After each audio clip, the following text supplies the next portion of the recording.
kitties, I'm Carrie, the vacuum tube witch. And I'm back in the lab. Nice to see you again. All dolled up and back from the party yesterday. The party was pretty meh. I thought it would be way more fun. Hi, Amy.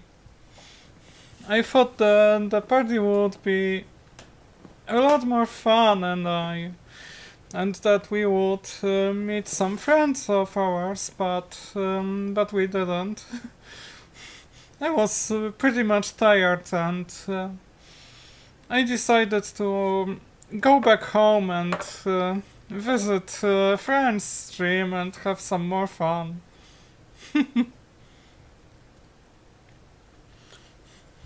Yeah, I did. I did dye my hair. And I like it. Well, I dreamed about having black or other alternative hair colors for many years. Only did it in 2020. Like, when I lived with my mother, she didn't really take kindly to that. Only when I started transitioning and I visited her in the winter 2020 for the holidays, and I had purple hair. Looked way better than my natural blonde. Low frame rate. Oh, what the hell is going on?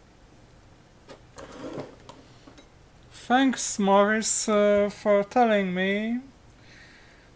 I wonder what's going on, because theoretically the link is way better than what I had down there in the southern Poland.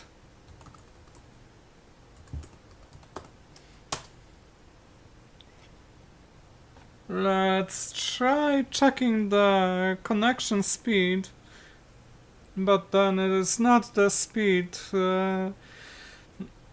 between my end and YouTube, but between my end and some server based on ping, but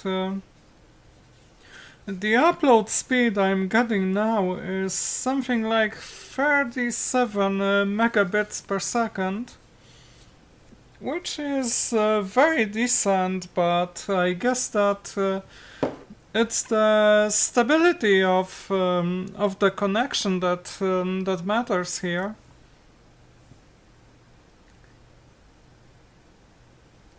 What the hell is going on with... Let's check on the stream engine.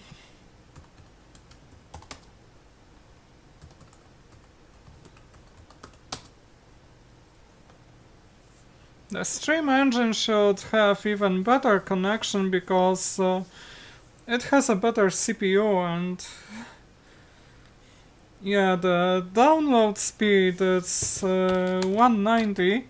And there is a cat on the keyboard, for crying out loud, cat. And the upload speed is 37 megabits per second.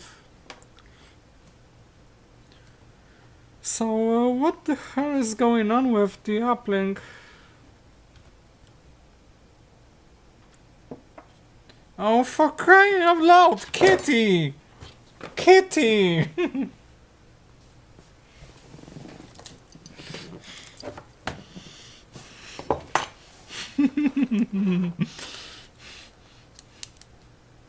Yeah, kitty.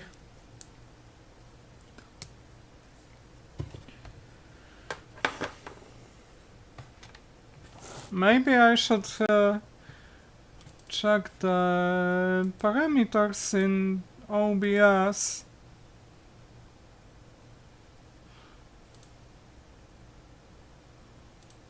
Output settings.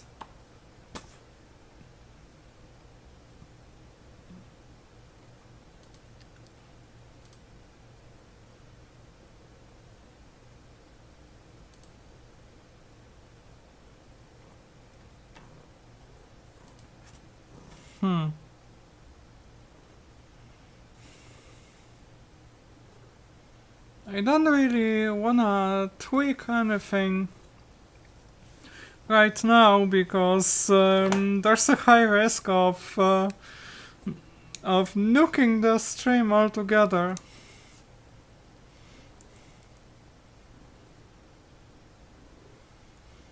Then the bitrate of video, it's 3000 kilobits per second, so it's pretty decent. Yeah, cats like computers, of course. My little tech support. Only if the kitty did in fact tech support rather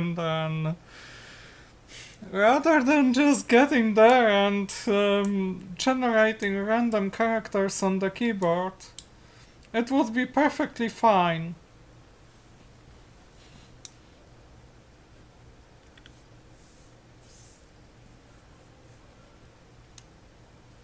Yeah, it's viewable. Maybe viewable, but is it viable?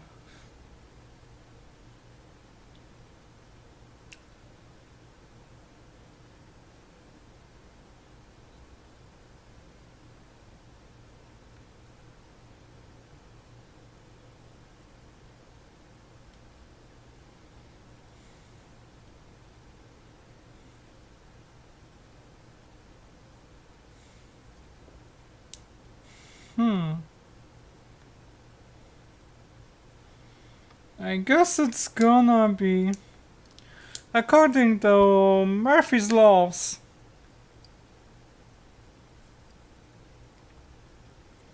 All according to Murphy's laws. And speaking of which, let's check what's going on other YouTubes. What's going on with NASA now? I just take a look at the official NASA stream to see what's going on there. And talents that I developed play a huge role in science now because, you know, Nah.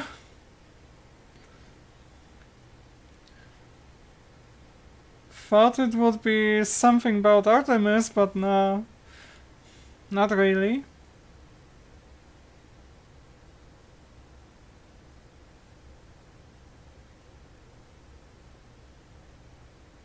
Not sure when the splashdown is gonna take place.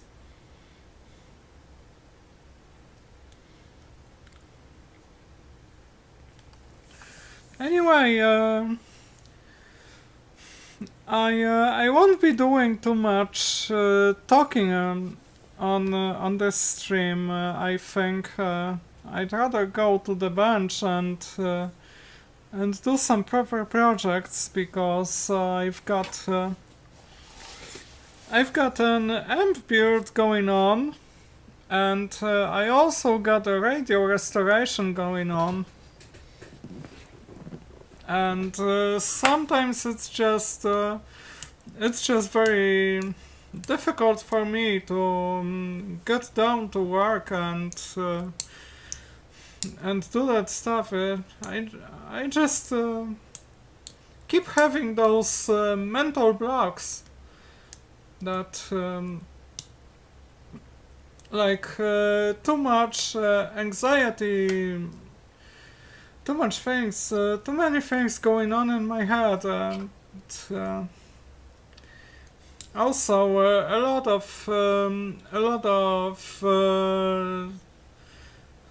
stimuli, a lot of sounds, a lot of overstimulation. Anyway, one moment, please.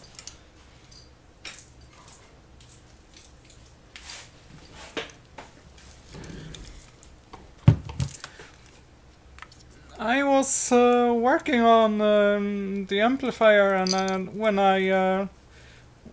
I fired it up and tested it, turned out that the power supply had too many volts on the heater, and I had to modify the power supply. Took it apart today and had to modify it by decreasing the number of turns on the mains transformer, because this power supply uses two transformers back to back, connected with the low voltage windings, so that one of them is a step down transformer from the mains, and the other one is a step up transformer for the B plus voltage. And if you take a look at this, there are two full bridge rectifiers, and there's the B plus voltage filter and the heater voltage filter, because it uses 12.6 volts DC for the tube heaters. The mains transformer is taken off, and it will go here. And this is the step-up transformer that I also had to change the ratio on this one, because when I got the heater voltage right, I had a slightly too low plate voltage, and I had to change the ratio to higher by taking away the turns on the low voltage side. We'll see where it takes us, because this is pretty experimental. I didn't even know how many turns were there in the original transformers. I took away something like 5 of them, and I guess it should be fine, but I'll check it with the multimeter. What's going on? Yeah, I mean, that's pretty complicated. Audio is perfect, and the connection now, from what I see in the YouTube Studios panel, right now it shows that the connection is perfect, so I don't know what was happening. In OBS I can see it's something under 3000 kilobit per second, so it's far from saturating my uplink.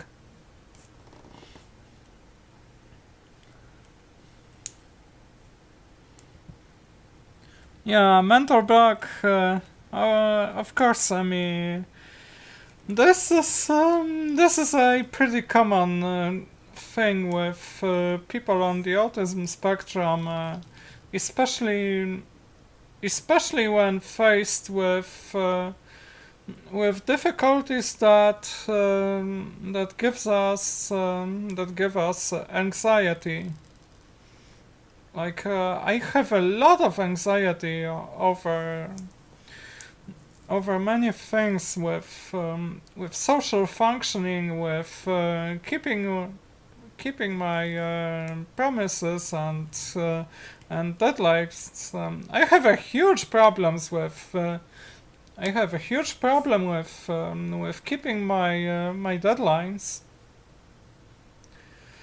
and it also gives me a lot of imposter syndrome over whether I could even have this little repair shop that I have. Like, I just constantly feel that I'm not good enough to run my own operation. Like, yeah, I can do repairs. Of course, I can build stuff. Of course, but all this organizing side of things, I'm abysmal at that. And I don't even have a registered business because I don't make enough money to cover the fixed costs, and so being under the threshold, I can stay unregistered, but if I were to commercialize this, it's just so little money that I can barely survive on that. And I was also thinking about getting a day job. Applied for a few of them. Haven't heard back on almost all but one. I had an interview for that one, but turned out that it would be pretty unbearable for me, because at times it would be working for 14 hours straight, and I mean the physical work that if I were to run around with heavy boxes and all that kind of stuff, my organism wouldn't be too happy with that, and it would go on strike. Might be good for someone younger, but 36, and I've never been that strong. I know a girl who is mighty strong. She's my friend Aileen, and she is surprisingly strong. But I think it's quite an exception that, or I may be an exception, that I'm pretty weak. Hello, kitty.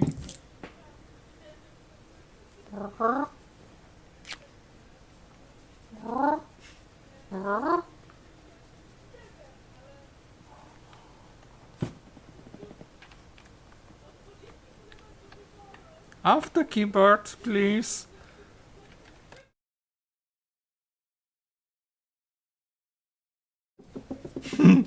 Yes, this was a cat-induced blackout.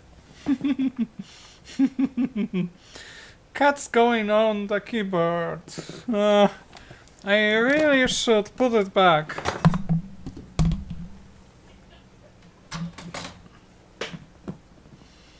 I think the keyboard is now in a cat-safe place.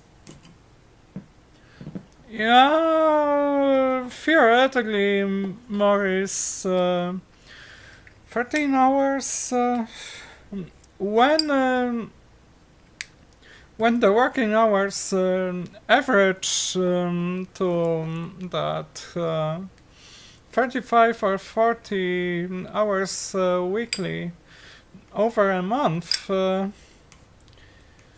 theoretically it could be legal because you work more on one day, but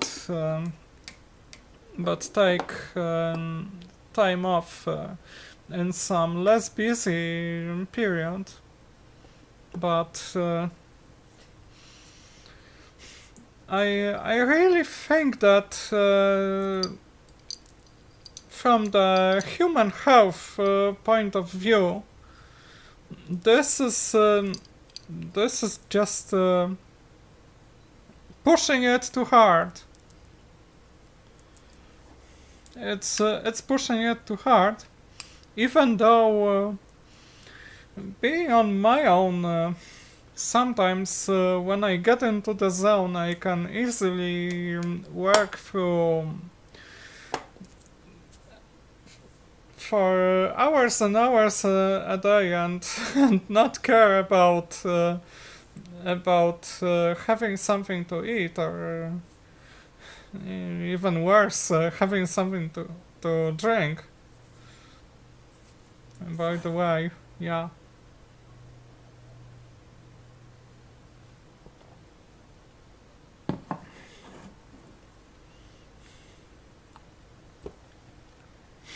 Keritech. That was almost catastrophic.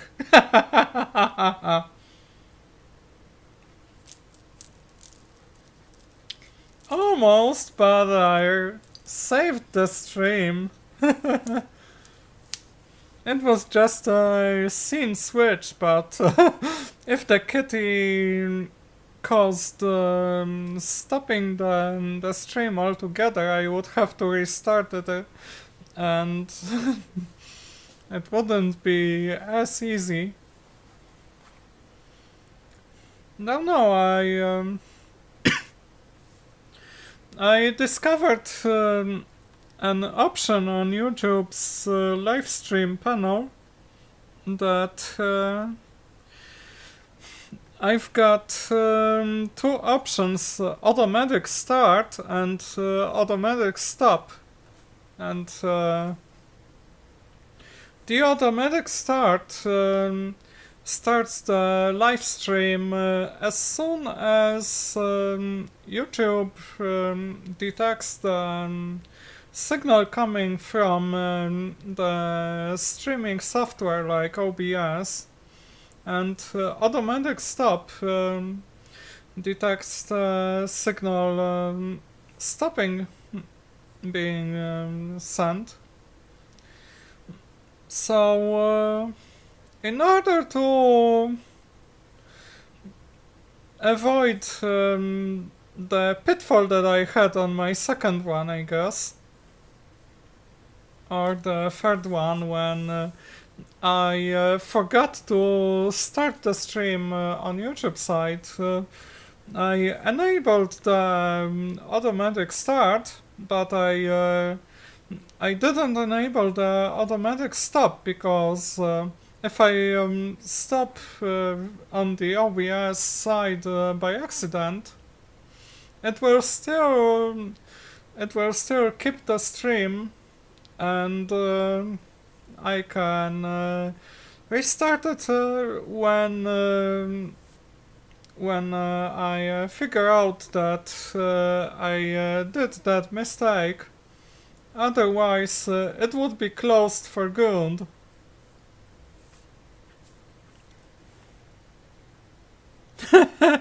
Do I use cola as an industrial cleaner?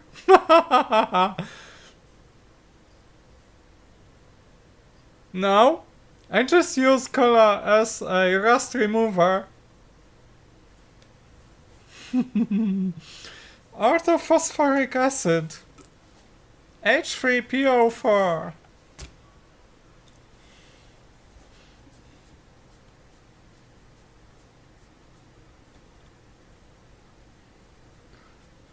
Yeah, I can stop whenever I need.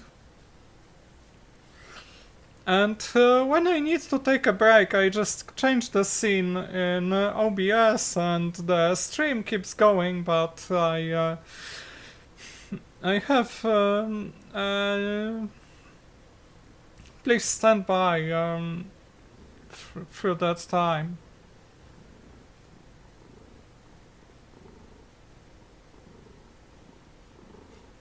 Yeah, cola also cleans bad mood.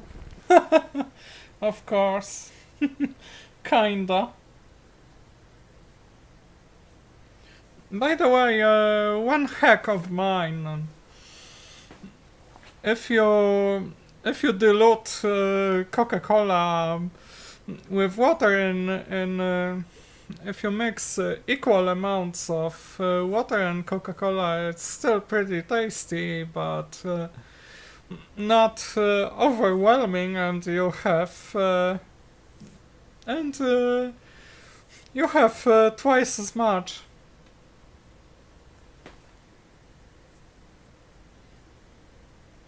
Okay, what's going on here?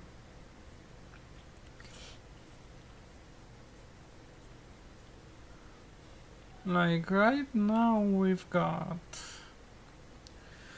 4 people watching. Or 5.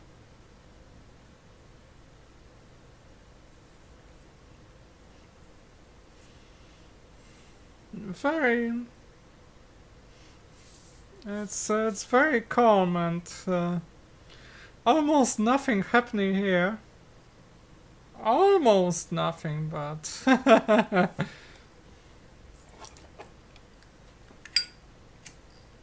Did I get it to work?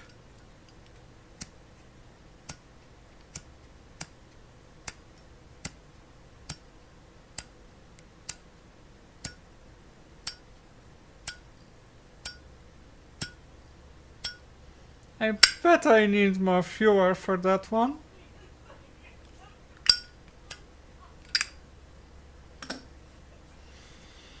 So I'll just use the regular one.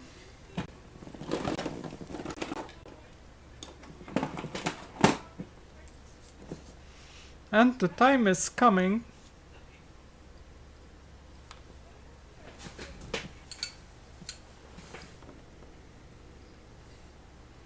It will be lights out time.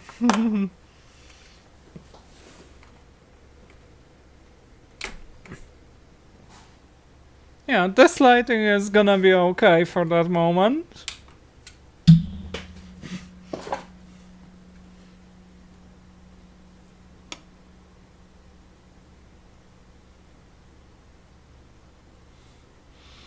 Oh, Andy, what are you doing? Tinkering with something mechanical?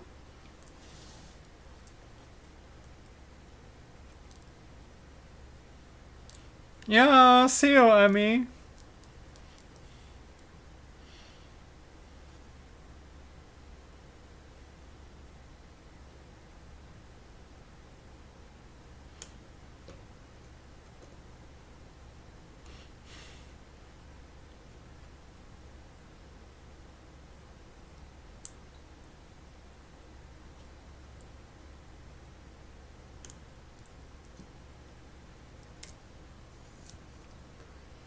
Anyway, it's 29 past midnight here.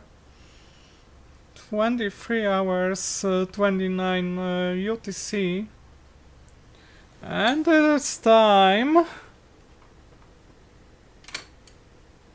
for you know what.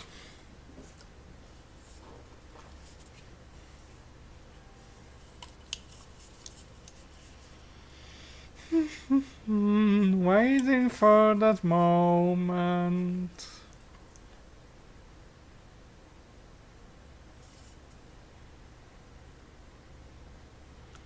Yeah, at another time of a day. I guess, yeah, it's 1/2 past. So, it's... Woofo!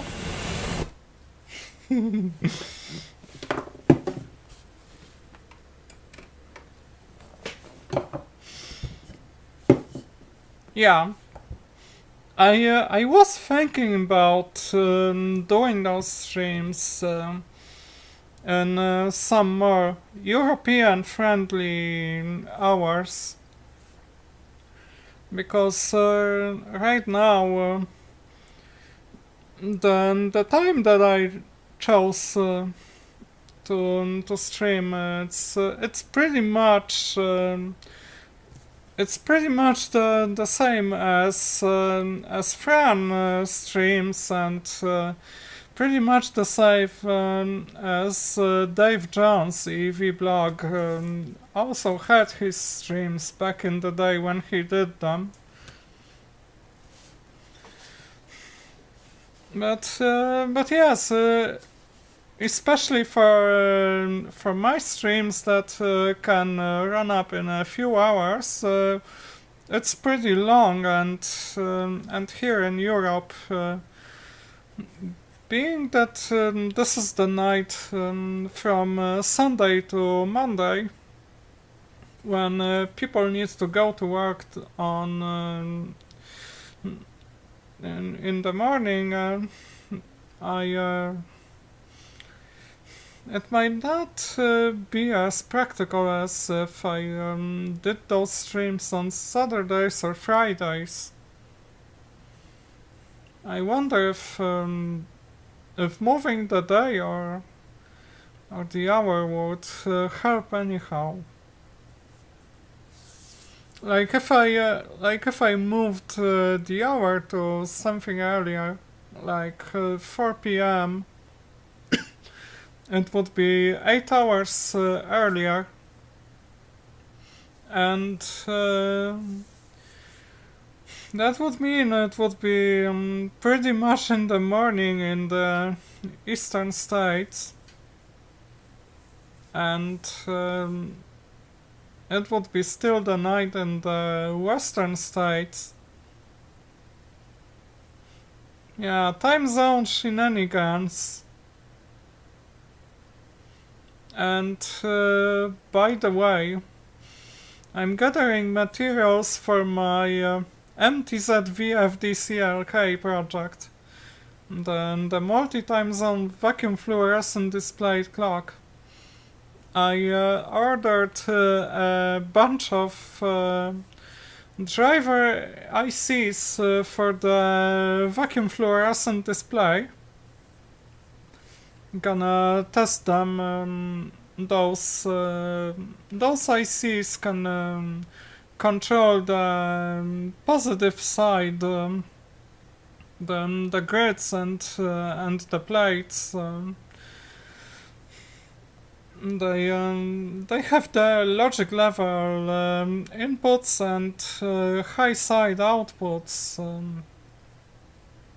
Should make driving the VFD a lot easier. What's going on with the chat? A flamethrower, yeah. Get this fire extinguisher. 2 hours earlier would already help. Well, not really in my case, because that's the time we make dinner. And if I were to stream 2 hours earlier, it would mean that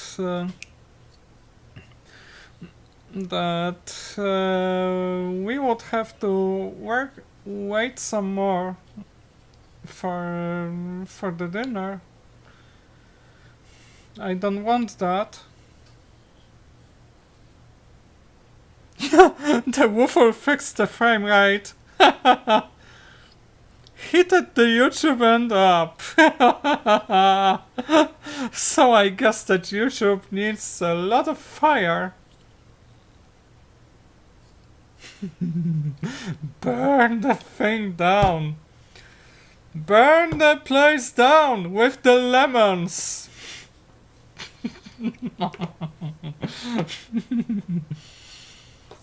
Yeah. I really should make that combustible lemon When life gives you lemons, don't make lemonade. Make life take the lemons back.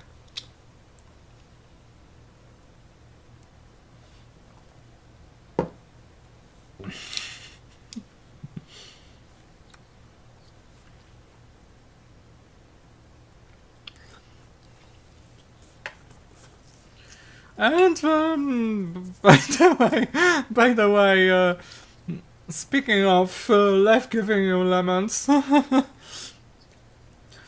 earlier on the chat, I read the proposal about enabling super chats, but it's out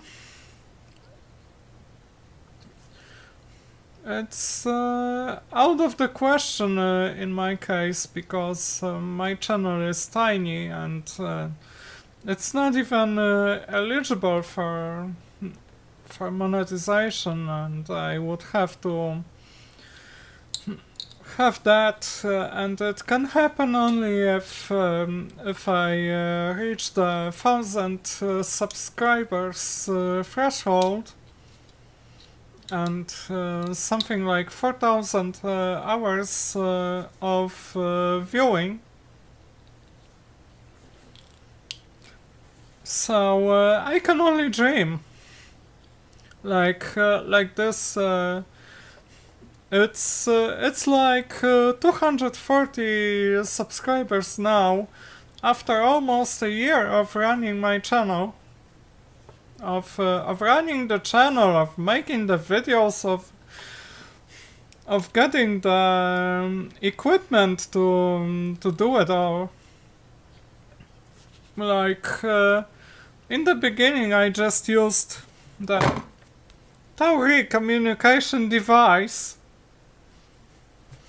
for making the videos. I didn't have a decent quality mic. It was all electric stuff but no mic. And then the first mic, where do I have it?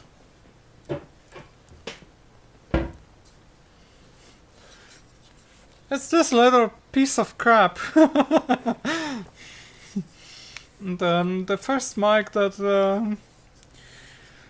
was actually pretty viable, and I think I will be keeping it for field recording, like when I'm going to when I'm traveling, I will take it, and also take the stream cam that I'm using now. I'm also thinking about getting myself a second-hand Razer Kio camera, because it has a built-in LED lighting, and I'd like to test that one on my bench as a main bench cam. Right now the cameras that I use, it's the Logitech Streamcam on my desk, what you see now, and the Logitech C930 on the bench as a main bench cam, the one you see now. And I'm thinking about moving the C930 as a secondary bench cam for viewing the test equipment, like the oscilloscope, so that I can show you the waveform currently going on, and the Razer, if I get it, will become the main bench cam. And as for the microphones, I use Behringer C1U USB microphones. Those are actually pretty decent for the streaming and podcast work. I'm very happy with them, and I got them second-hand, dirt cheap. At one point I got the first one, and now yesterday I got the second one that I'm having right here.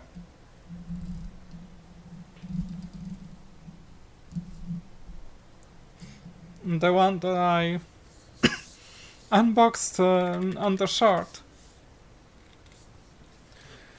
And I'm very happy with using them, because I think that they offer a good audio quality without too much of a hassle using the analog audio setup. And I also have one Behringer C3, an analog one.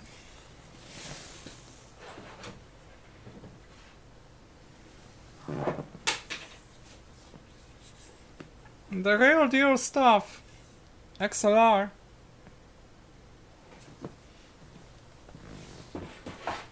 But of course it needs the phantom power, so I can't just use it with a PC. I was at some point I was working on a phantom power supply project.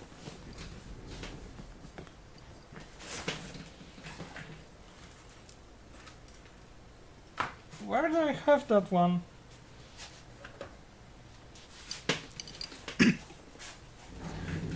Those two little boards. And this is the voltage converter board. Something like 12 volts in and 48 volts out. And this would be the injector board I need to mail XLR sockets. I couldn't get them in my local electronics shop. And of course I need an enclosure for this project. I wonder about how it's gonna work, especially when it comes to noise getting through, because those converters can be pretty noisy. It uses an MC34063.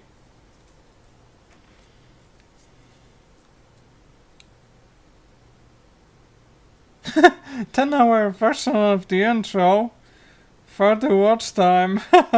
I guess that's gonna be the video that has the least full watches. Snack bar sized? What do you mean?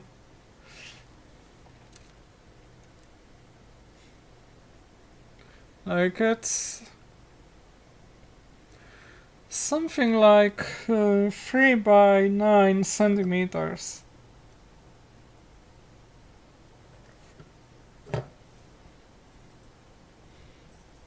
Three by 9, 3 by 10.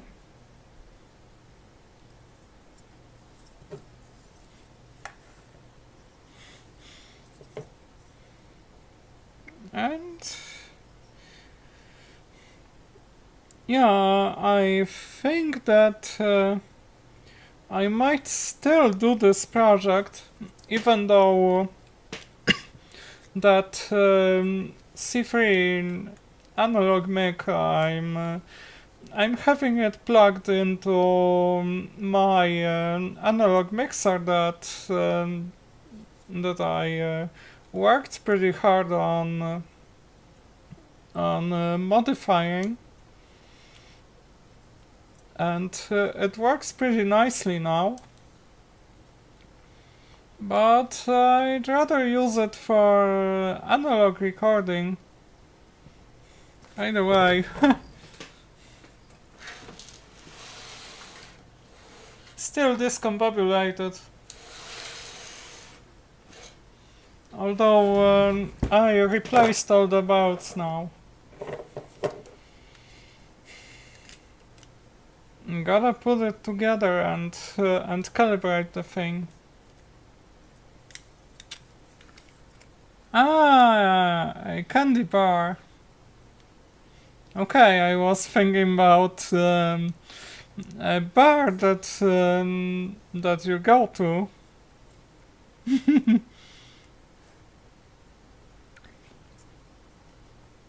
Stereo lavalier. Interesting. I was thinking about getting myself a lavalier, but I guess that with my clothing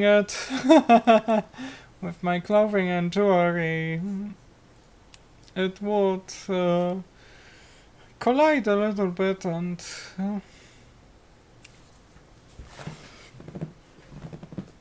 some pops and cracks would be pretty frequent. So I'd rather have a condenser mic at the desk, at the bench. But I'm still thinking about getting a lavalier for some mobile recording. Like, I still wanna do that lab tour video. And I would do it with the Tauri communication device with a lavalier mic plugged into this. I once tried using a headset.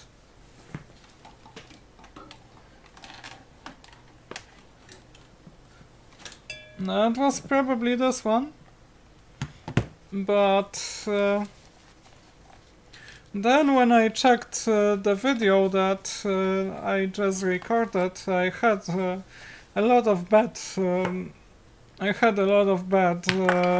mains hum. Sounds like ground problems.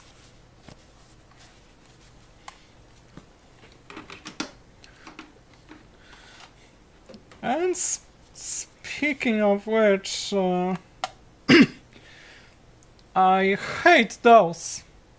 I hate the pinout of those 4-connector mini jack plugs with a passion.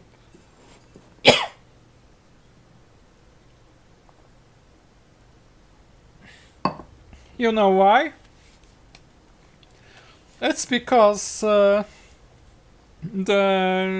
ground contact, it's on the second ring, and the mic is on the sleeve, and the enclosure of the plug, which means that it's not shielded at all. And it will pick up any hum, any interference, especially if you touch it, then you are just a hum antenna. Why would anyone design those connectors in such a way? I don't know. I just don't get it.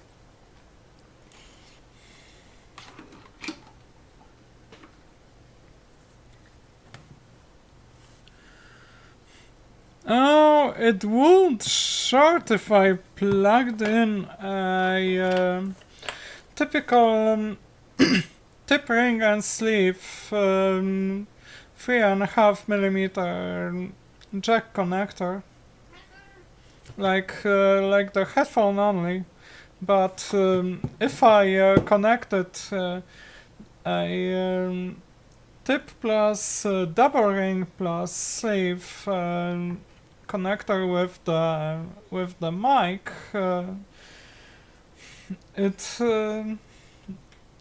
it has the mic contact on the sleeve, and that is bullshit. Hello, kitty. Kitty, kitty. Mm.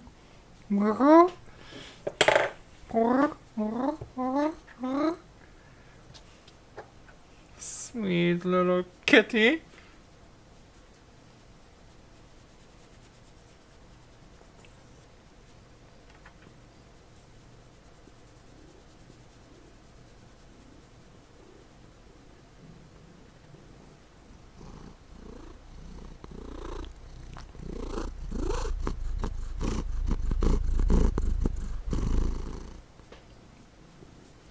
Hope you heard him purr.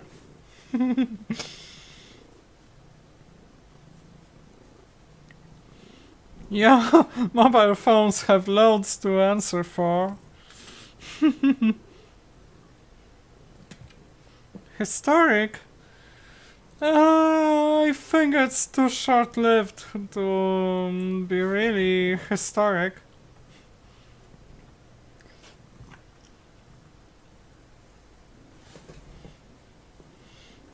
That... Oh, Eduardo, as for the intro music... yes, cat ASMR. Purrs like Harley fucking Davidson.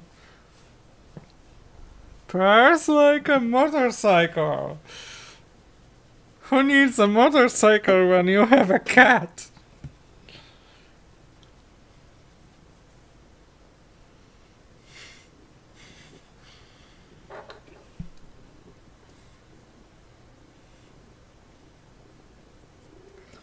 As for the music, it's done by a project that I took part in back when I worked at the Book Art Museum. And I think I might be releasing the whole album. Especially that I'm in a very good standing with the rest of the band, and they give me a green light for publishing, releasing, using it in my videos. It's a strictly non-commercial and pretty punkish in attitude bunch of people, so there won't be any problems. And if YouTube strikes me down on on copyright for that one, that's gonna be so fucking hilarious. Like what's happening on YouTube is it's just ridiculous. So absurd that I don't know whether I have to cry or to laugh.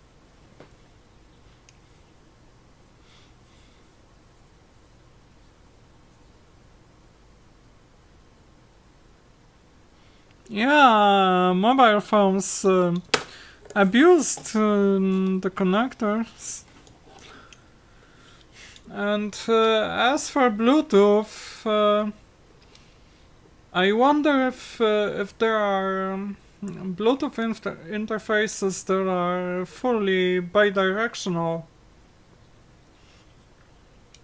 Because sure, Bluetooth headphones, that's very common. By the way, speaking of which,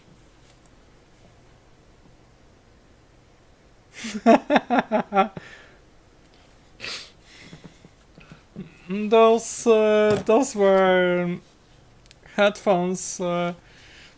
Those were wired headphones, and Alana gave me a Bluetooth receiver, and I just retrofitted it on them and added an 18650 and a charging module, namely the same module that Big Clive recently featured. And that works pretty nicely.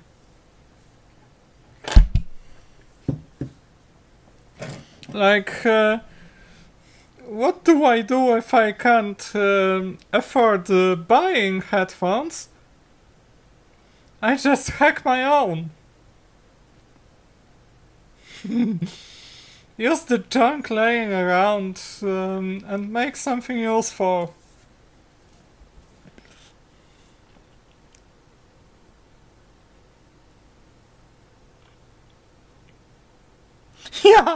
Yeah, Maurice. That's also what I heard. That it was on the original iPhone. And yeah, let's blame Apple.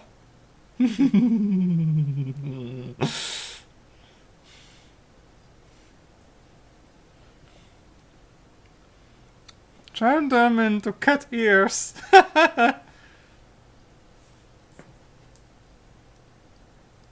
Like, let's make the Nekomimi headphones. Yeah!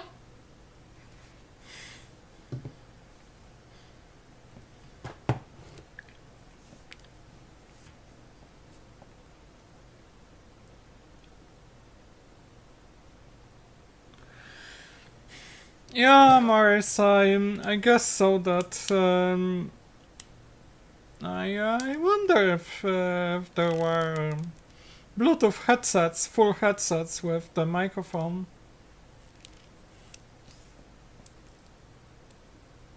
Trying to do that with Bluetooth 5.0.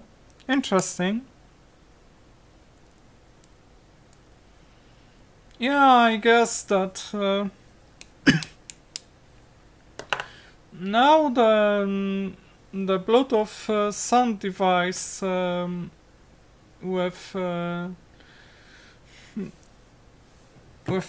single direction output only. It's just the host that takes care of sending the signal out, of all the processing before sending, and then the receiver takes care of processing what it received and converting it to analog, feeding it to an amplifier. And if we added another direction, the opposite direction, the whole process would have to be duplicated, making things a little bit more complicated and expensive. DIY Coke can headphones.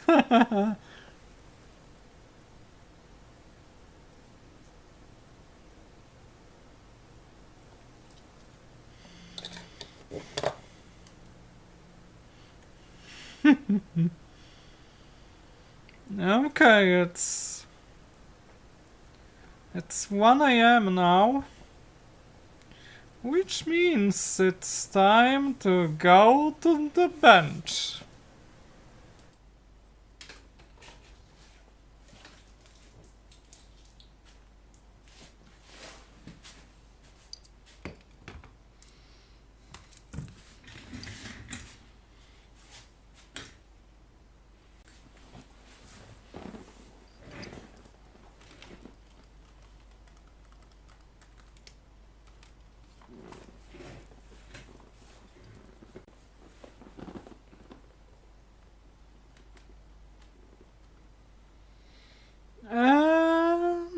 yeah.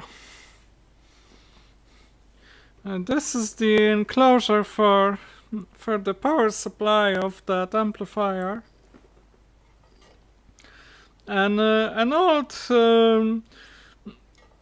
24 volts safety transformer enclosure repurposed for an amp power supply. And I went a little bit creative with with doing some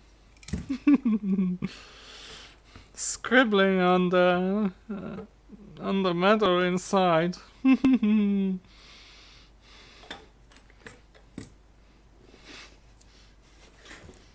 Home address for Earth. I'm a Stargate fan and you know it. Like those nerds, they all know Star Wars and Star Trek. But how many of them know Stargate? Makes me wonder.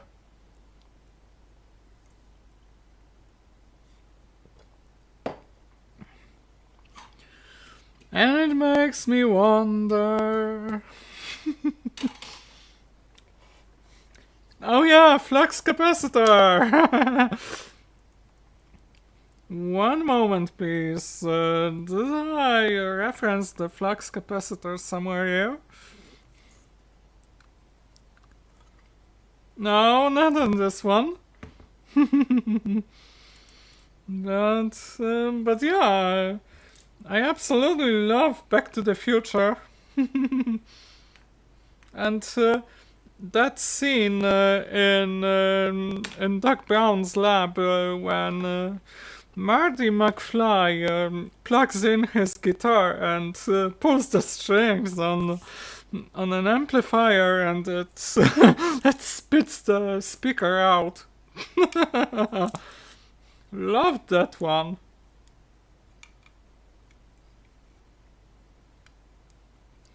So, time to recombobulate the amp, or the power supply to be precise.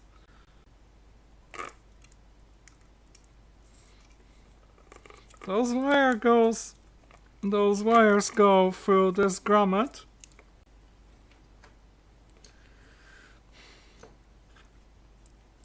Put a piece of rubber under the transformer.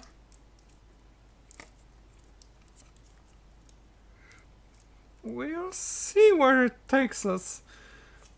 I was recording footage of my work on this amplifier for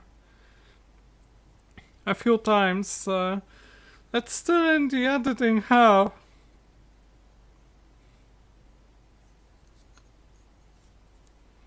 This goes here. This standoffs goes here.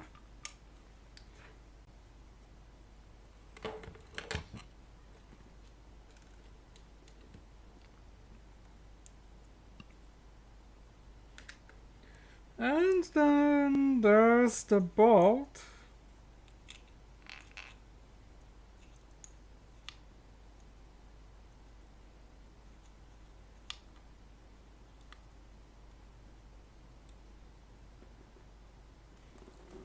That has to go right into the standoff.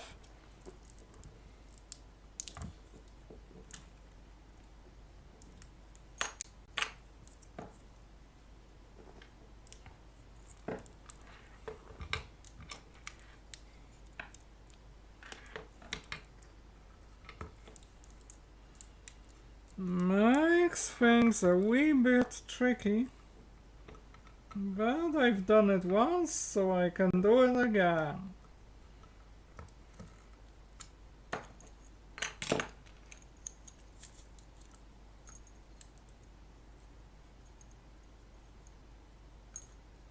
Come on.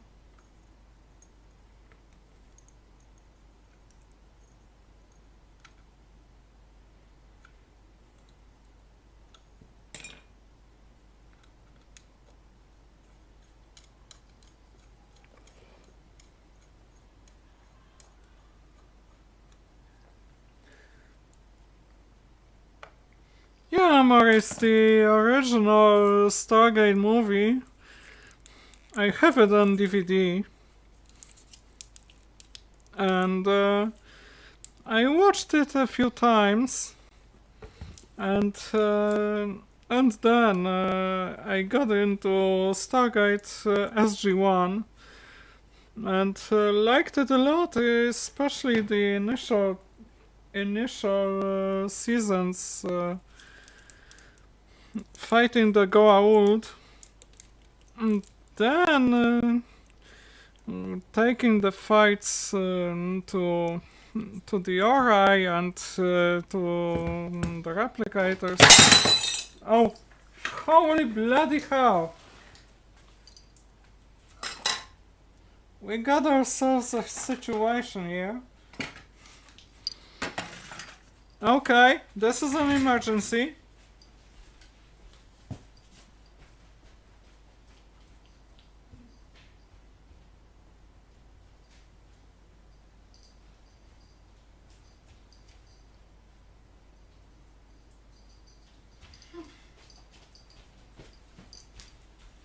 Why did it happen?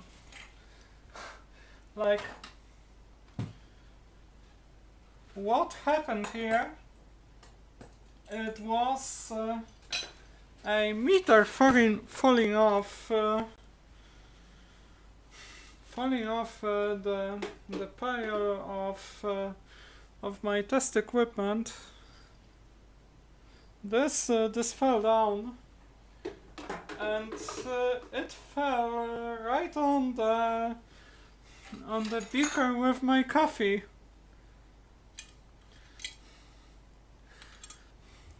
Fortunately, it was not that much coffee left in it. But now I have to do a lot of recombobulation on the bench, because you know, sweet coffee, sticky stuff, nasty, with nasty residue. Oh, that is discombobulation.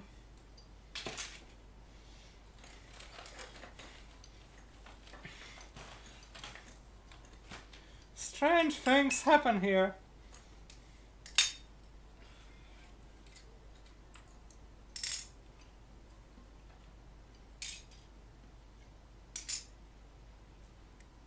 The glass. And it's a pity that I lost the beaker. It was just one of two I had in my lab.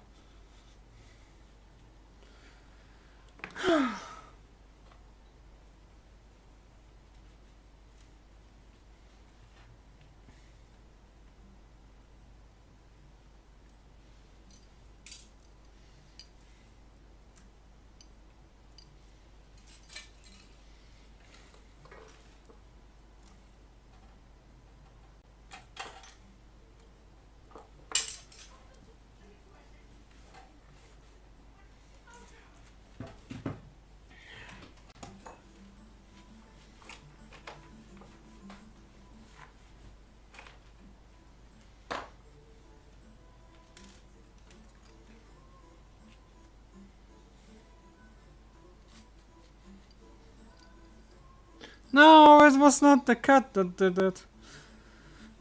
The bench is pretty much off limits to the cat. I'm not exactly sure what happened, what caused that meter to fall down. Maybe I pull on one of the cables or something like that.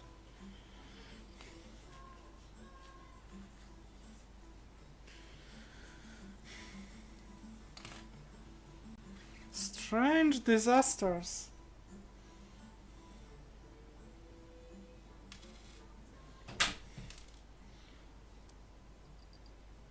Yeah, Murphy's Law strikes again.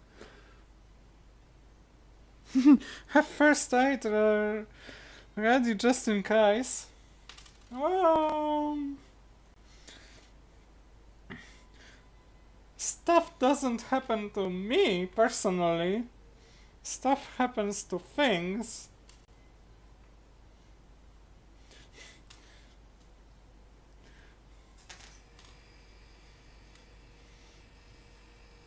If you heard a crack, it was a compressor kicking in.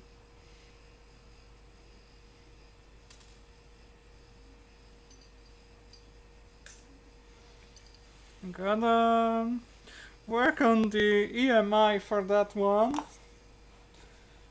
The EMC, I mean.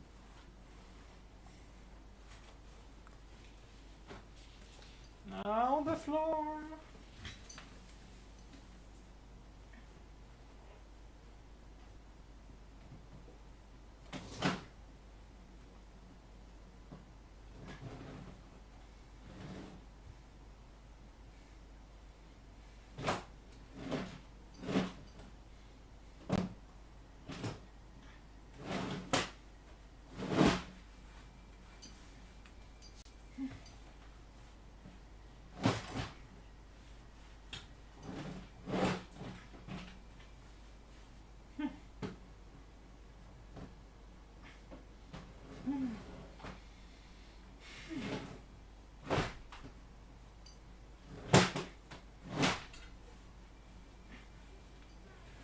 Yeah.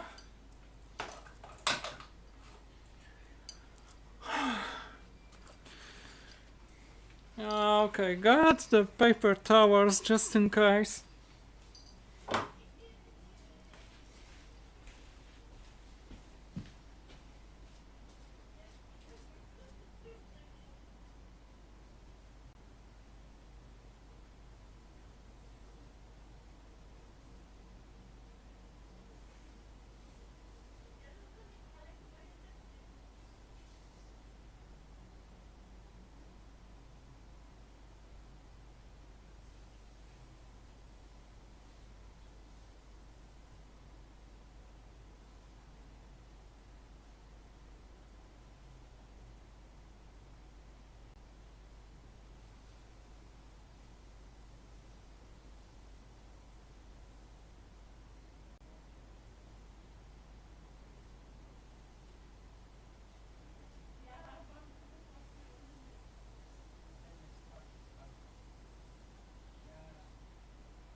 Okay, it's pretty much managed.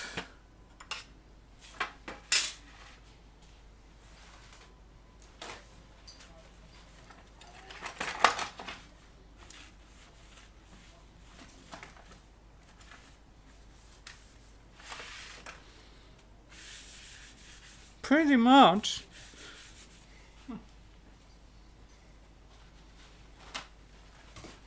Things got hairy down here.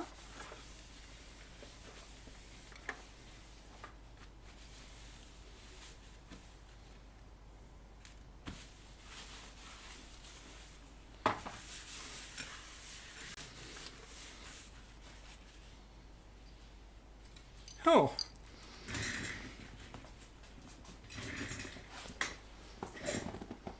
Yeah, the Viha collection. I once did a video on that one because I bought the first part of my Viha screwdriver collection in a home improvement store. And then bought the rest online.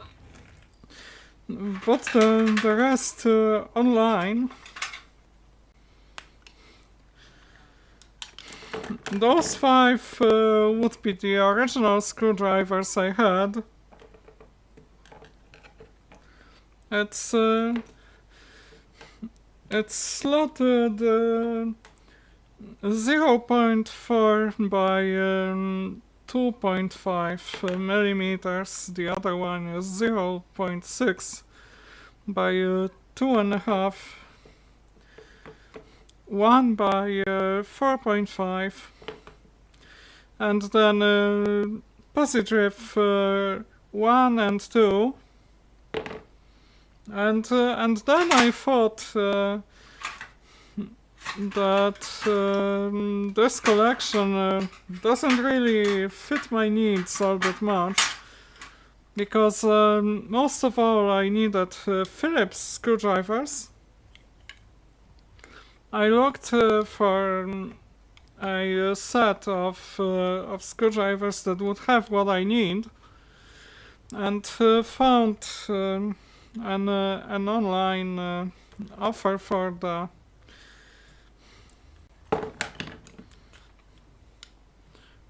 the set of 6 like these, 1/2 by 3 millimeters. That would be right between those. Another slotted one, 0.8 by 4 millimeters, would be between those two. 2 more slotted screwdrivers, 1 by 5.5, larger than the largest one from the old connection.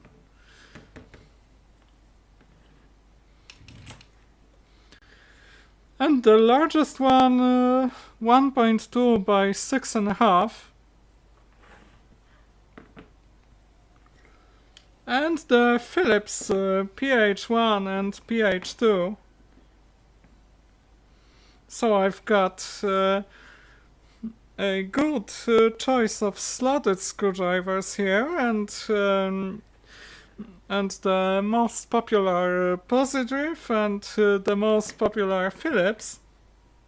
And those are the screwdrivers that I have on the bench all times, and I sometimes take them to field repairs. But generally those are my favorite screwdrivers. So I keep a close eye on them. I keep an eye on them not to lose any single one of them.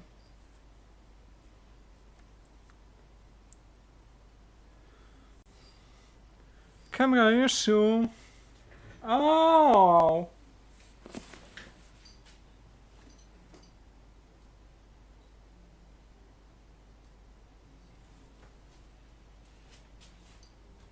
I wonder why it happens. Was it because I was putting the paper towels down there? But yeah, the camera view moved relative to the screen in OBS. Thanks a lot, Eduardo and Morris, for bringing it to my attention. Otherwise, I would probably go streaming, not knowing anything like this happened. Thanks a lot.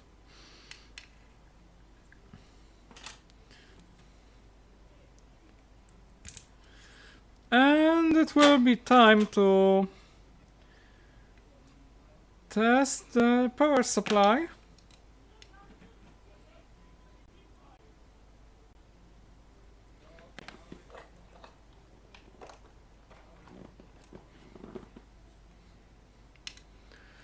First I will have to reconnect then the transformer.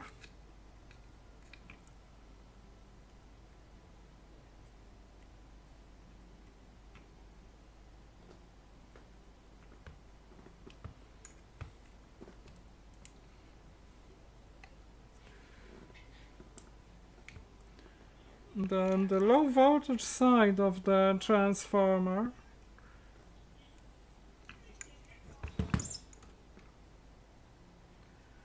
Going all the way.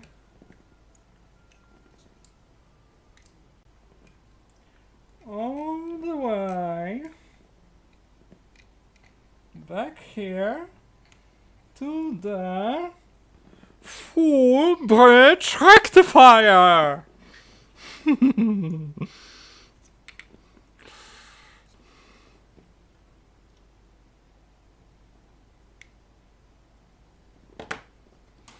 Let's cut this wire down a little bit.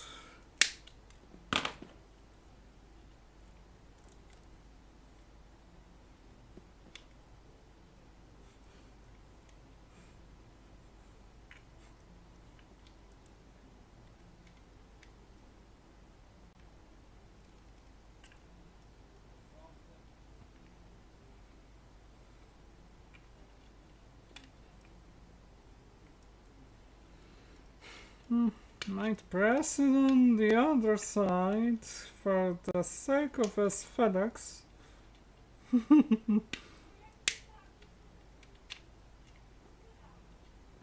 Because I haven't soldered it yet.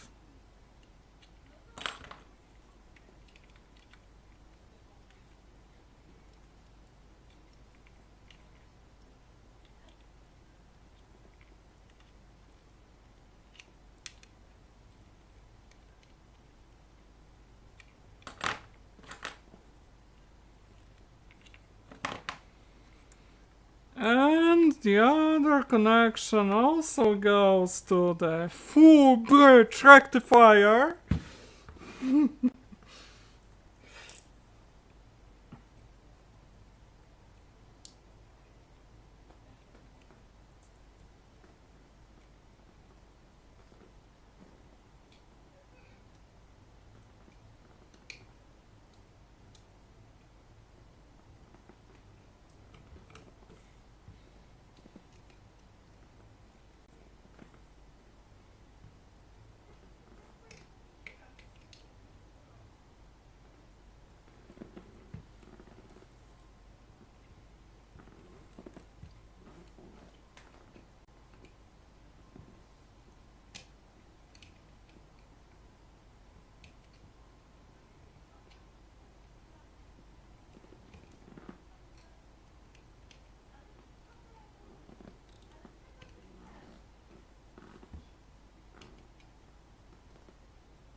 And it's soldering time, which means that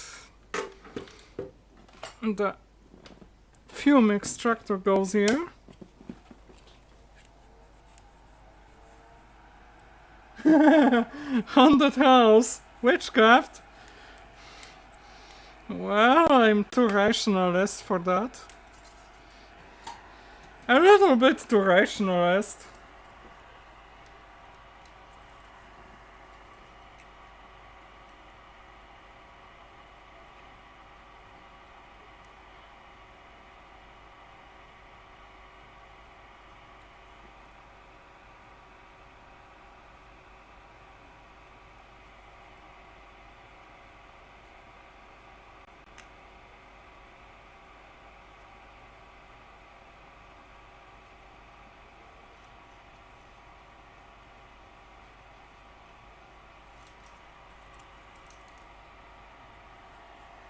One connection is done.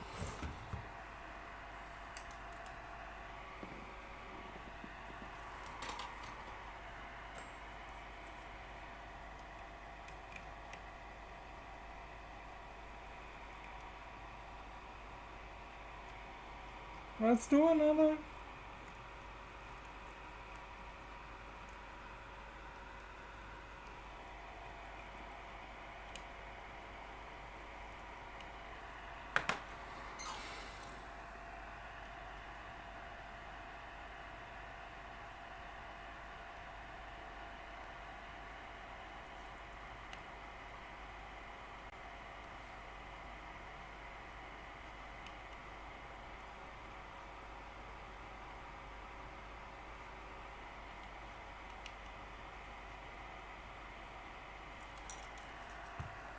Oh, the zip tie got melted.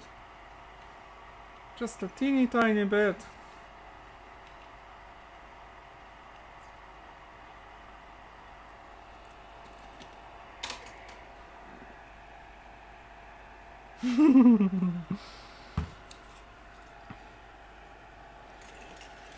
Okay.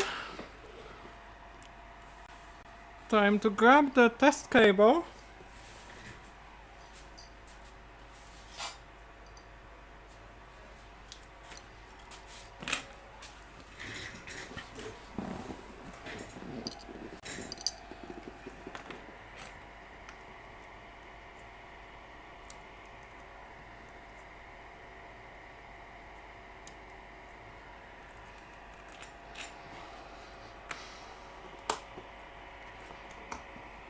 Plug it in using a dim bulb tester.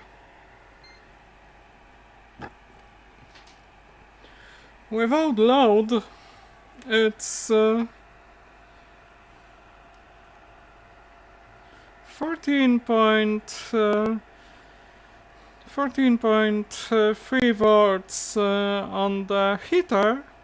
That's without load.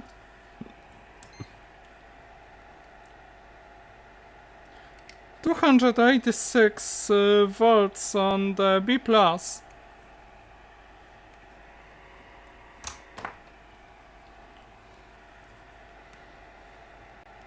Wait for it to drop.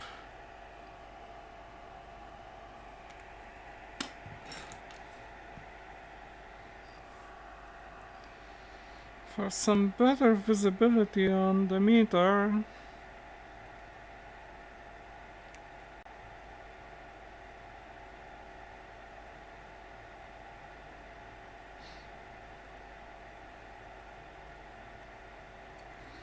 This is a bleeder resistor 100K,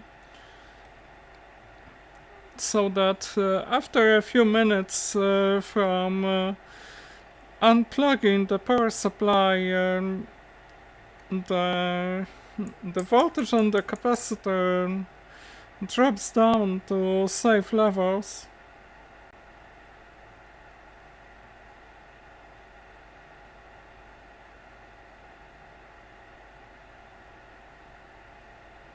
I use bleeder resistors on all of my amps and other projects involving high voltages.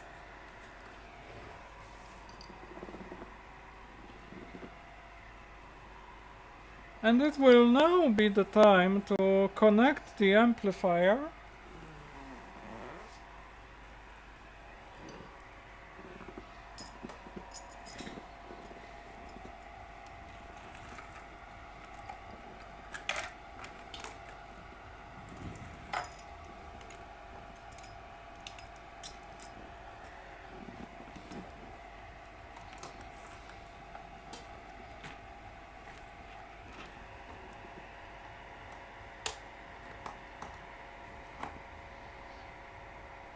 Power up!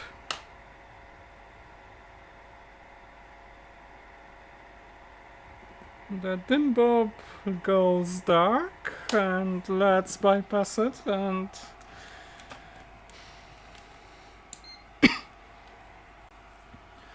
observe the voltage until the situation stabilizes.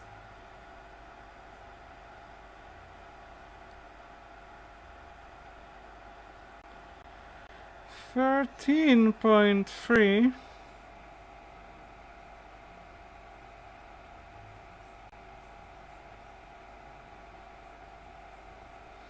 I might take a turn off the mains transformer still. And the plate voltage would be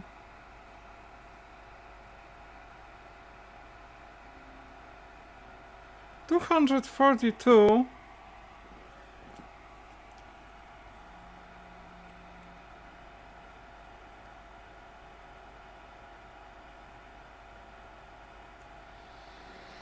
I'd like to raise it by a few volts.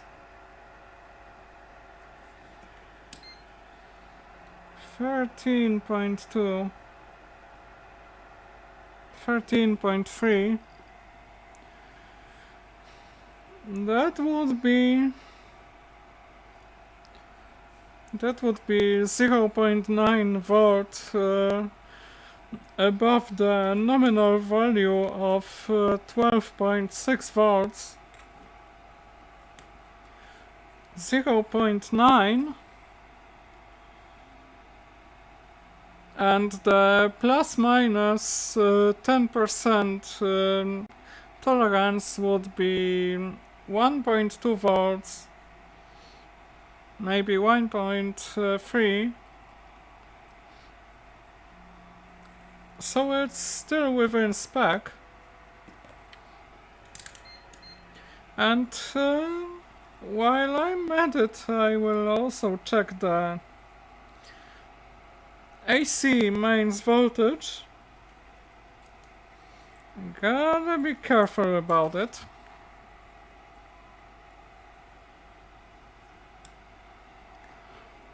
$239, which means it's very close to the target value of 240 volts.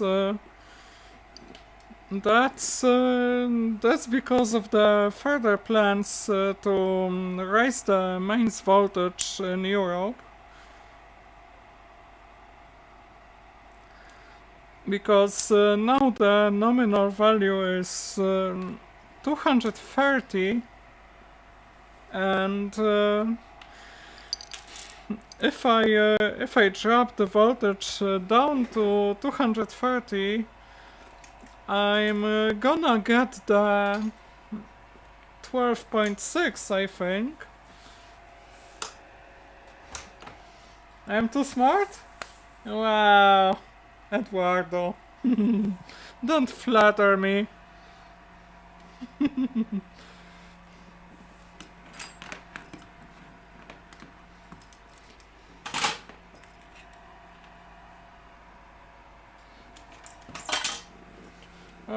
Let's get the variac and test with 230.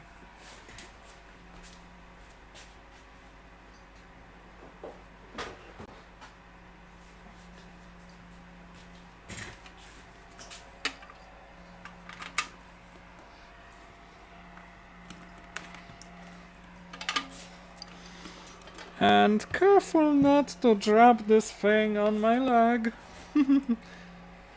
Because it's gonna be harder than when I dropped a Maglite flashlight on my leg, and that was a lot of pain.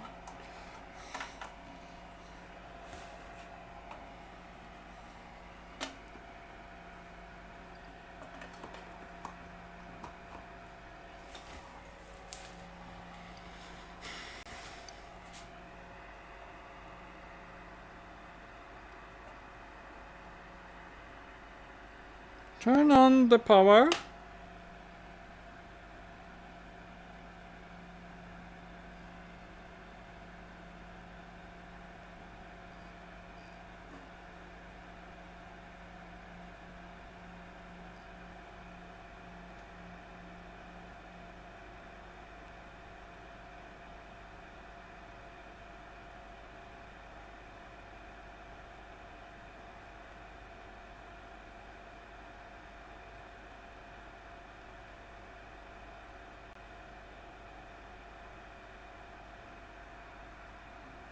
Perfect.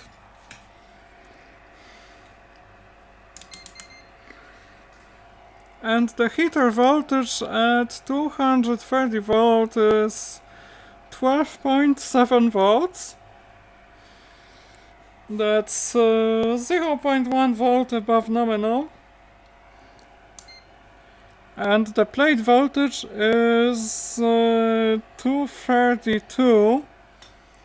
I'm targeting the 250 volts value, so I think I will undo a few more turns on the winding of the step-up transformer.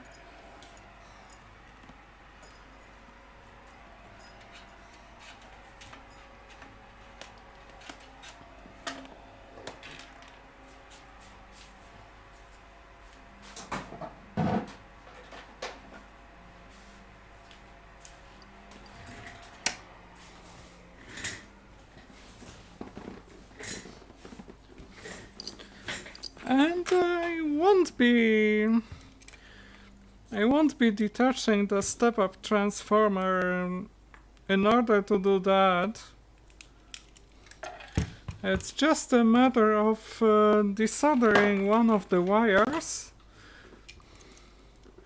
Then the one that goes to the top of the winding.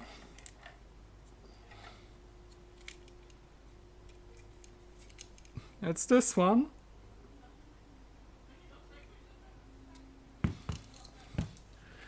I will have to shorten it. I don't have to touch the other wire.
Hi, Sutter Wolf, nice to see you here. Another one of the Big Life community.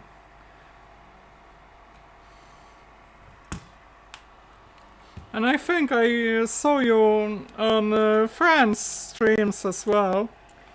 So yes, it's a familiar face.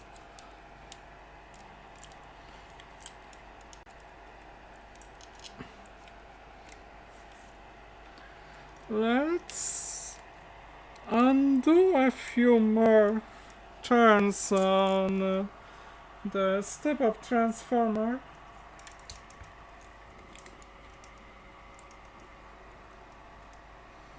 Gonna be a bit tricky.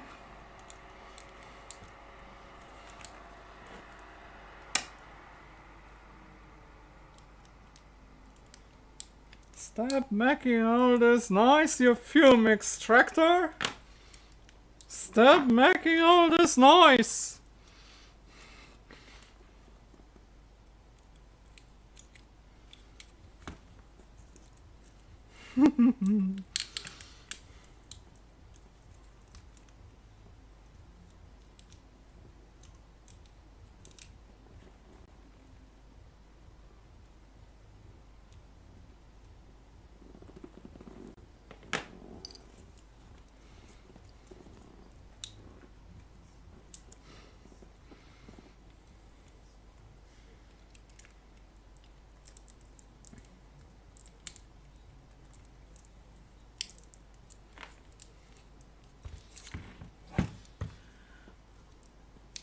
That's one turn off. Let's do something like 2 more of them.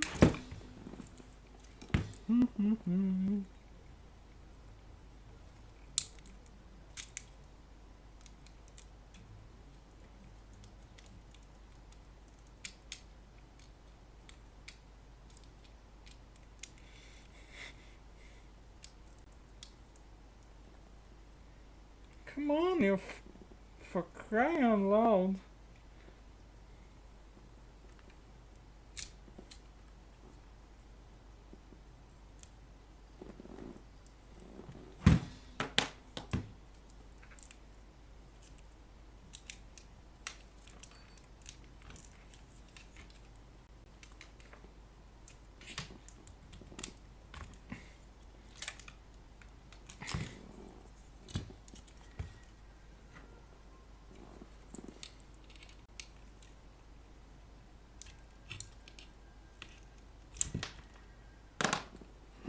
See this loop?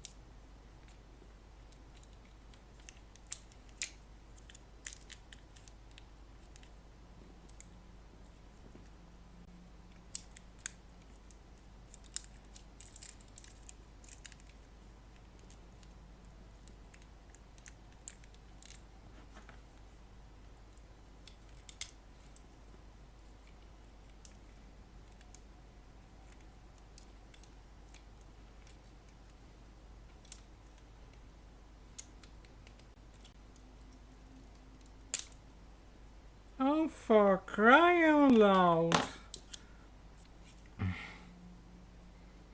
Really?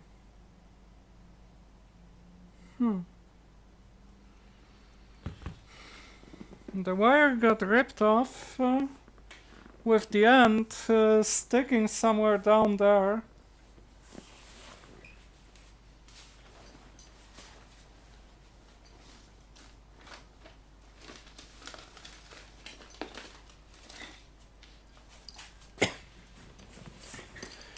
And I gotta take a closer look at that one.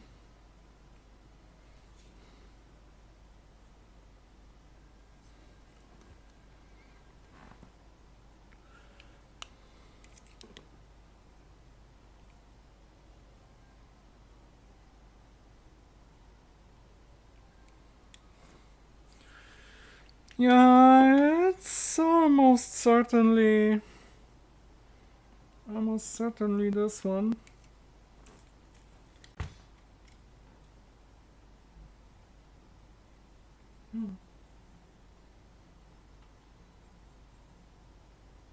Just don't tell me I have to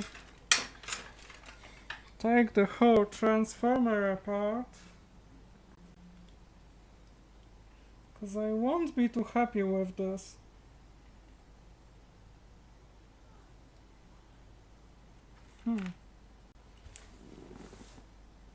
Yeah, it's deep dive time.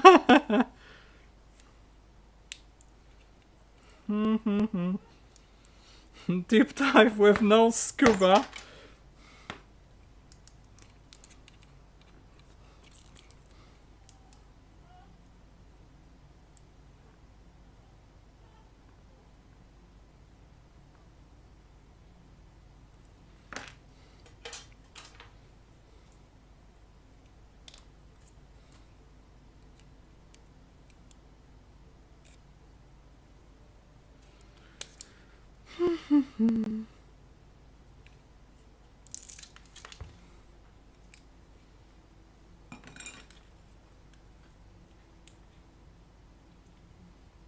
Problem solving time.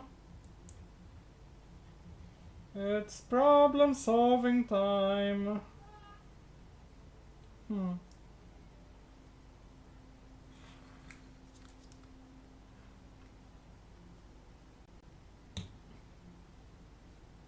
Got it pretty separated now. It's coming. This is what happened.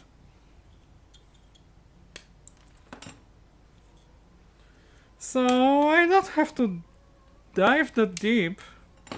I don't have to take the whole transformer apart.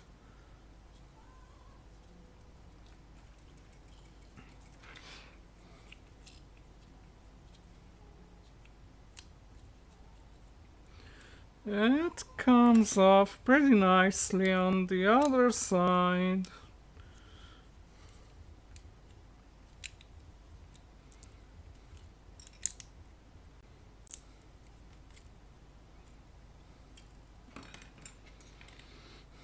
And I guess that taking out those 3 turns, it should be pretty enough.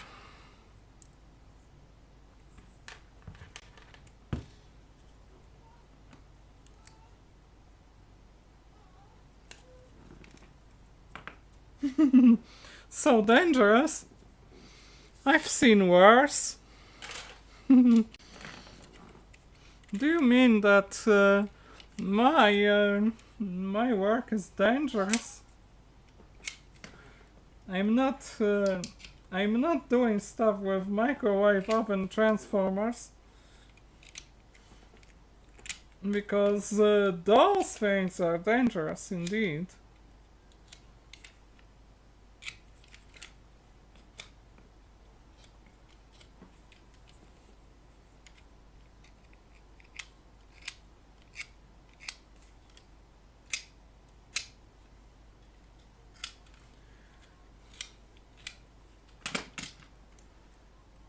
You know, you remember that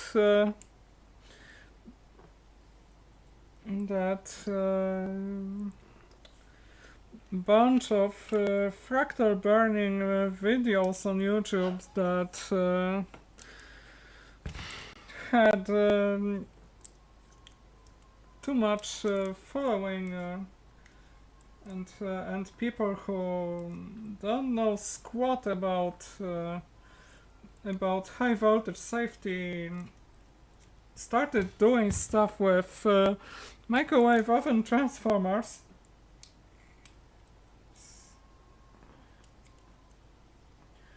So totally irresponsible.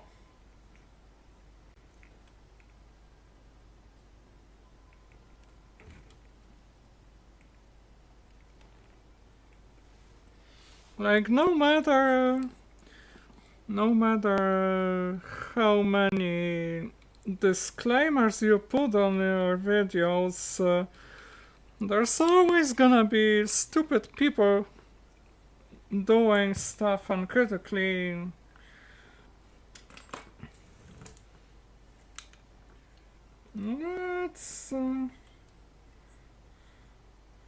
Let's connect it.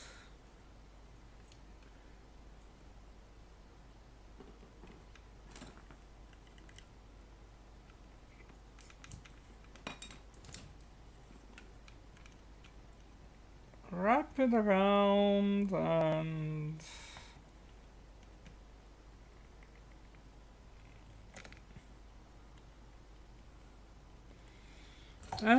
press it and solder it.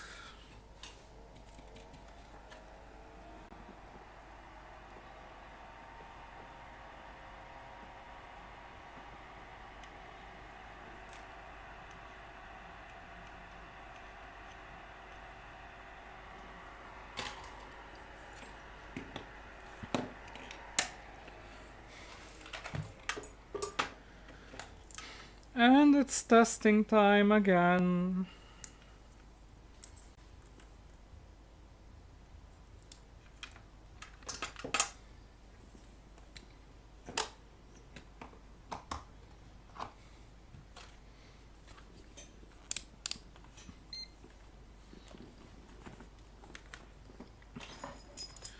With the amplifier.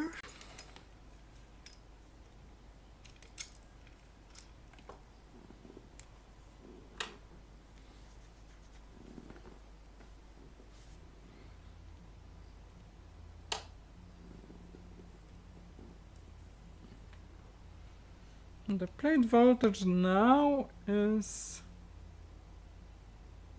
285 for 321. Dropping as the tubes heat up.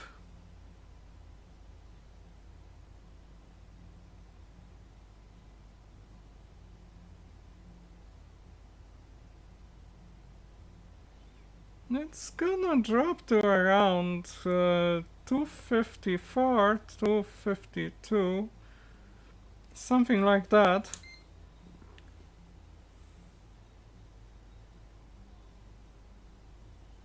$13.30.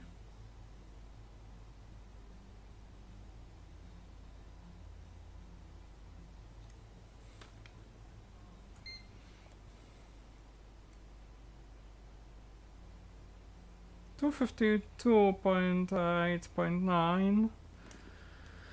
This is the target value.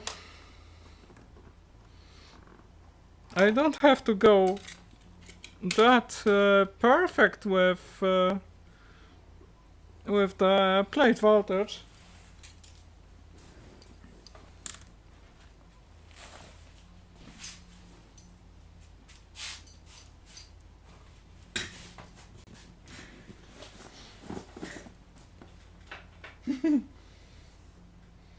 Yeah, is photonic induction still around? I haven't seen any of his videos for months.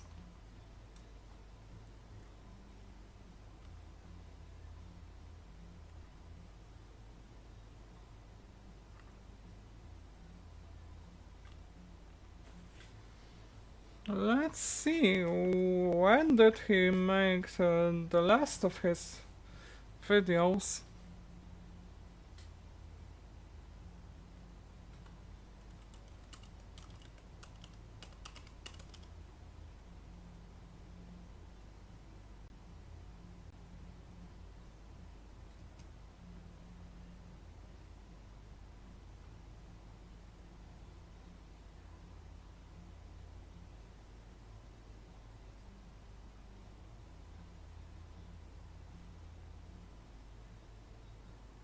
Oh.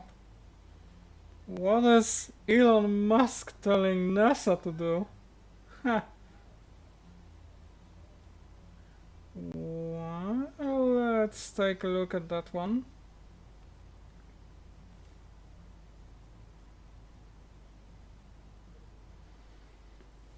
Yeah, SpaceX transmission. Urgent message to NASA for Artemis 1 mission. What the hell is going on down there?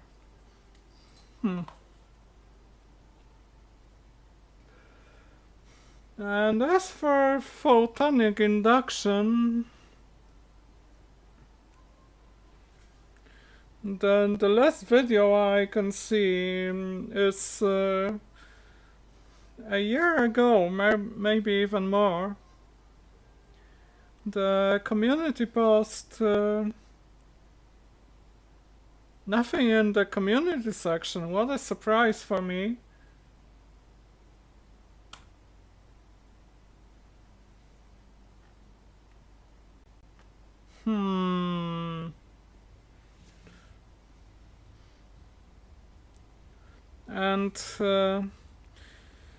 And there's no links in the information section. Like, I wanted to check if he had any social media posts like Twitter or something like that, but it's empty.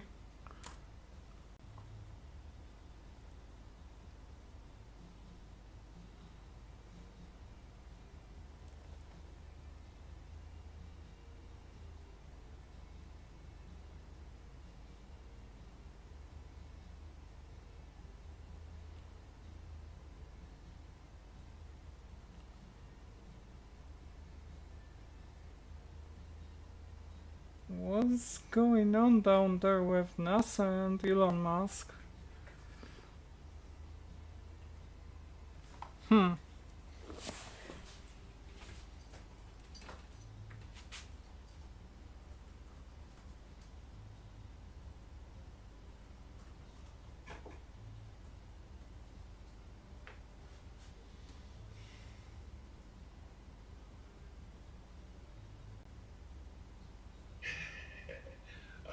I mean, I think there's there's a, Doge has the Doge community I think has is somewhat irreverent, obviously, and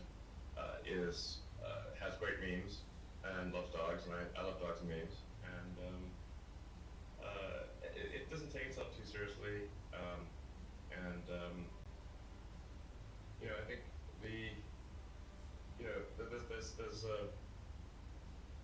there's Occam's razor, which is the simplest answer is the most likely. It's a summary of Occam's razor. The simplest answer is the most likely one. Then there's a friend of mine came up with a variant on that the most ironic outcome is the most likely one. And then I have a variant on that, which is the most entertaining outcome is the most likely one. So if that is true, then the most ironic and entertaining outcome would be that the cryptocurrency that was started as a joke to make fun of cryptocurrencies ends up being the leading cryptocurrency. That would be the most ironic outcome. Yeah. Jack, what are your thoughts on that? Is Bitcoin resilient enough to overcome that? I think it's resilient, but also I think like you.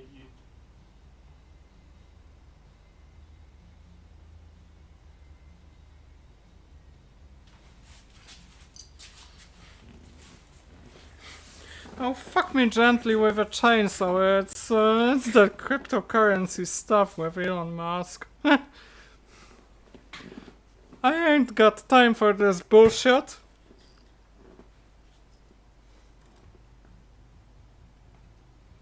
Yeah, surprised. Musk hasn't fired anyone yet. By the way, on my local hackerspaces Discord,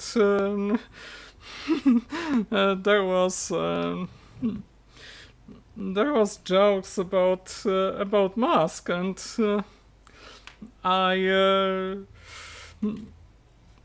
I once said that Musk is trying to be GLaDOS, and someone else correctly noticed that Musk is more like Wheatley, the idiot who got to the executive chair and rules it all and destroys it all.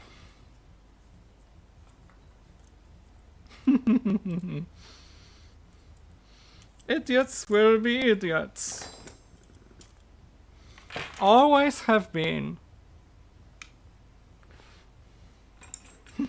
Always have been. that astronaut meme. Okay, so this is time to one more look at the chassis put in. Trans rights are human rights. And it will be time to put it back into the box. And this is very tricky. Before I do that, I will remove the old heat shrink tube and put the new one in the place.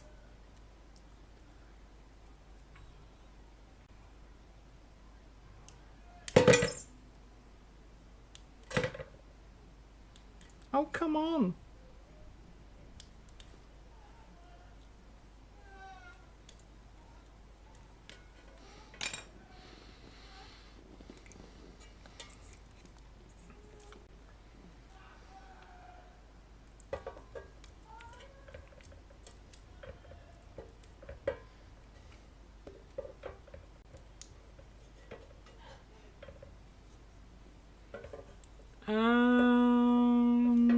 Yeah. It should be going this way because this is the IEC socket and filter. It goes here in this free space.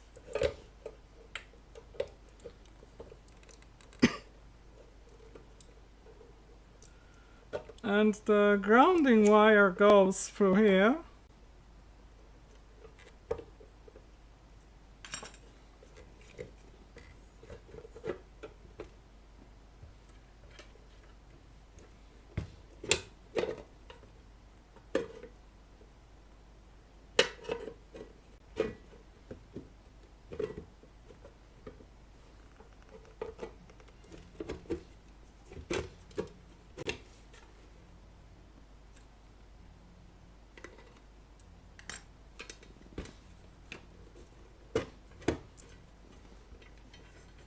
It goes in much easier than it goes out.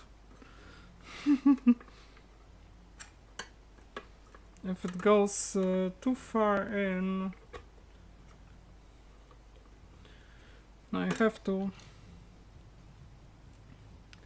maneuver it out of there.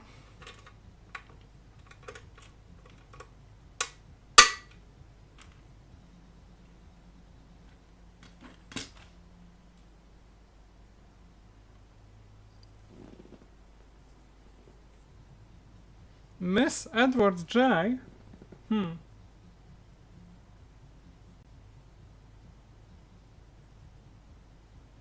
Who is Miss Edwards J?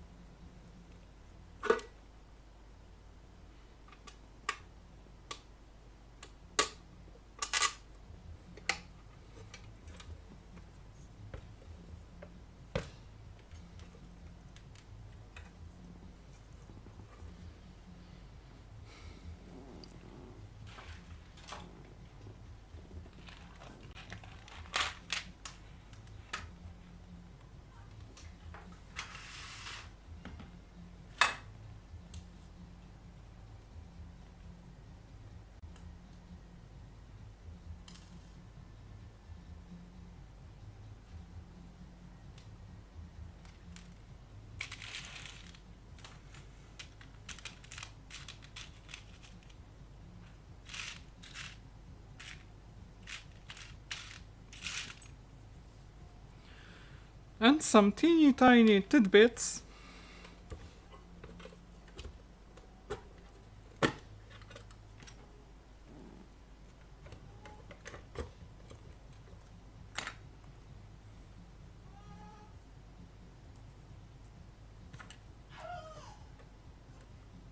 And yeah, there it goes. One is here.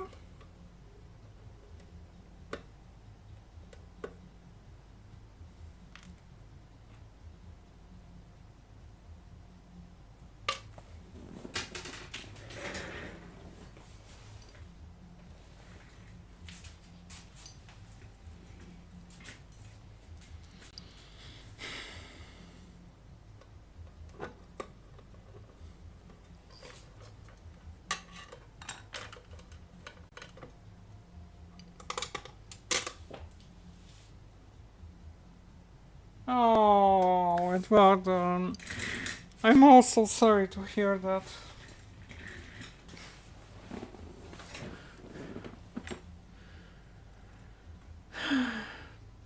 Especially having a lot of mental health problems myself. I know how it is.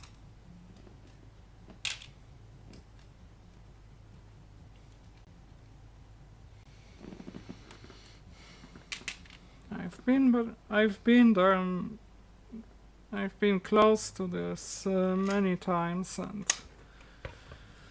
still sometimes do.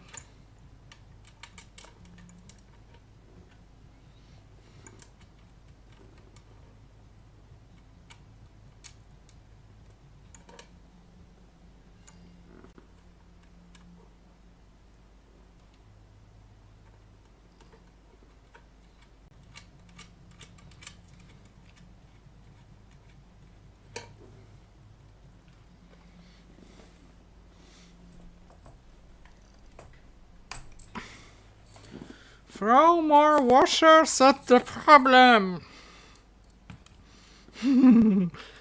Got a problem? Throw more washers at it!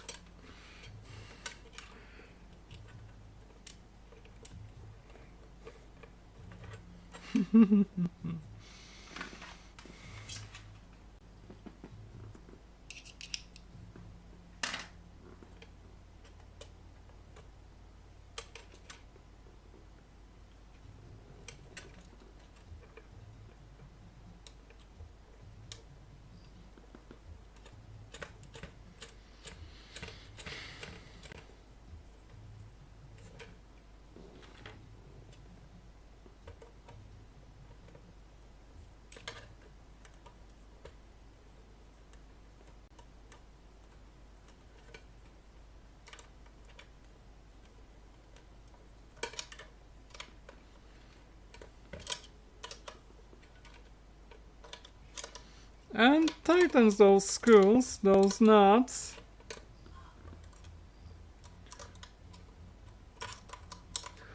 It's already after 2 AM here.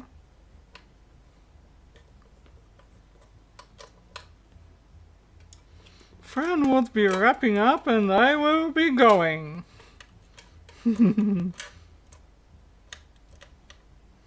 I will be going on with the stream.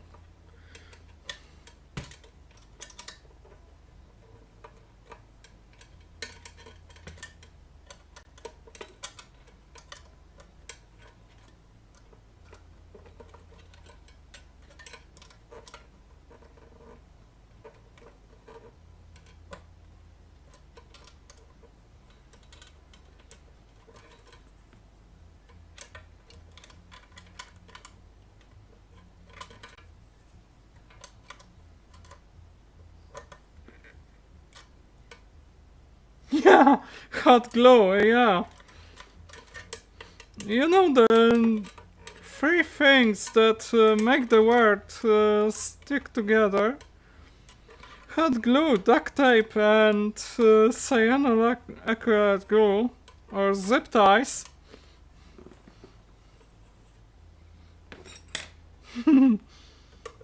Zip ties, hot glue,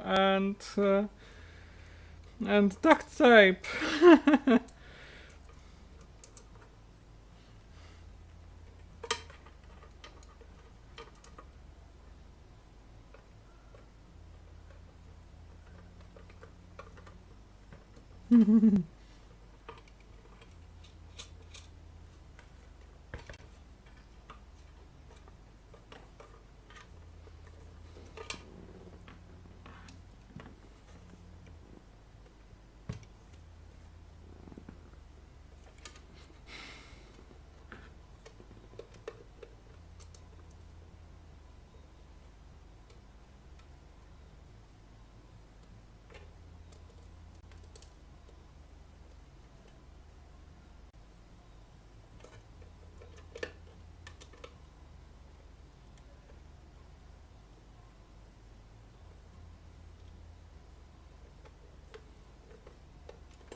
Rope for the sky.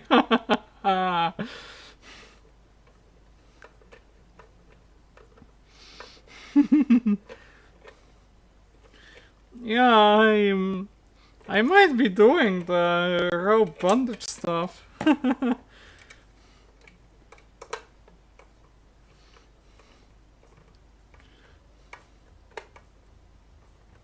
One of my significant others seems to be pretty much into it.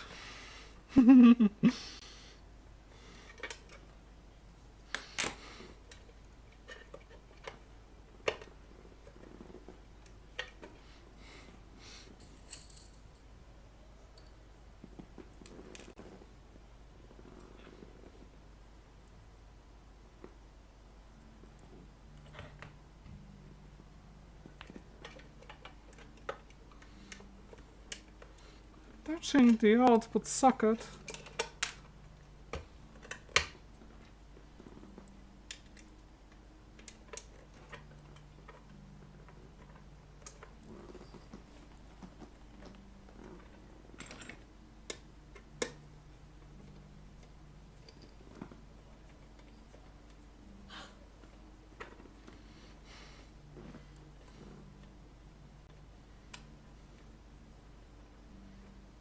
The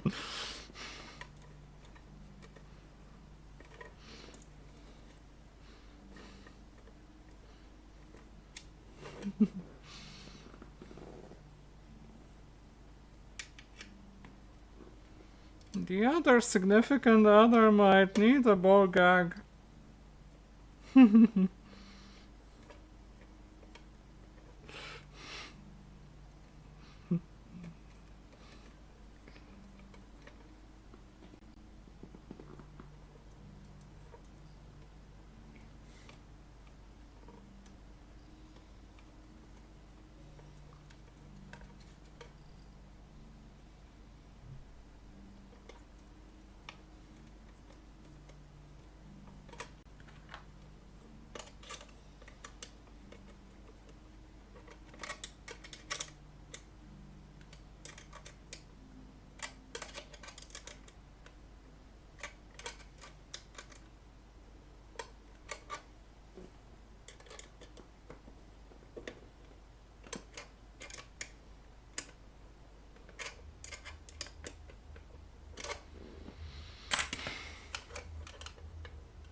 Redoing the ground connection.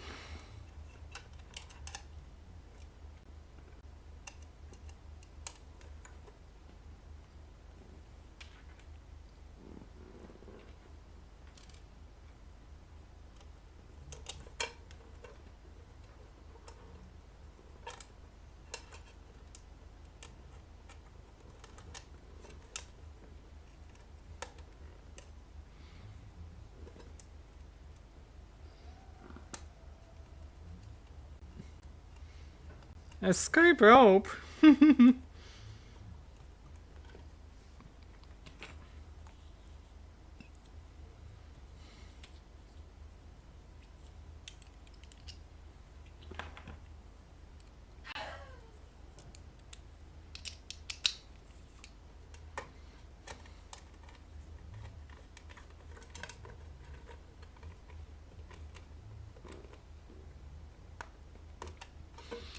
Those nut drivers are mighty useful.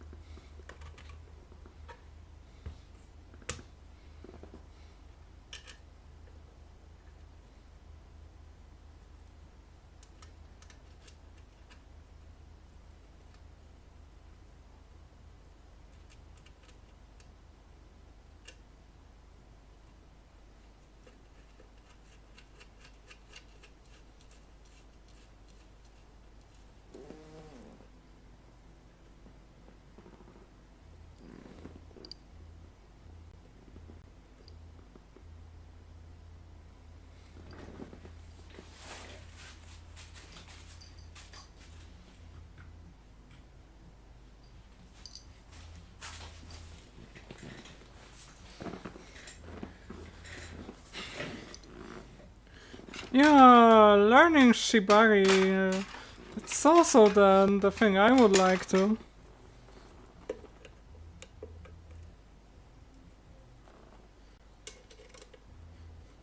Sometimes I wonder how many of us technical folks are also into BDSM.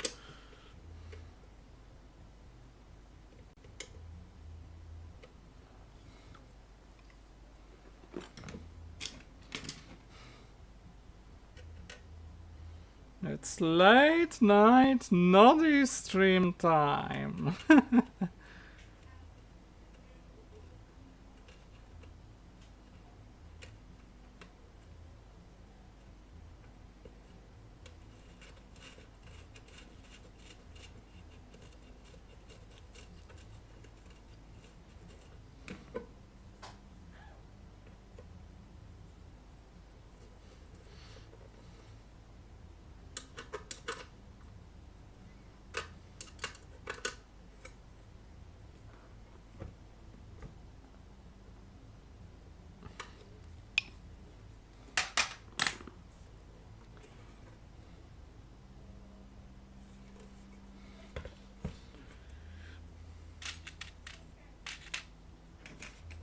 here I could also use some placeholders for those holes.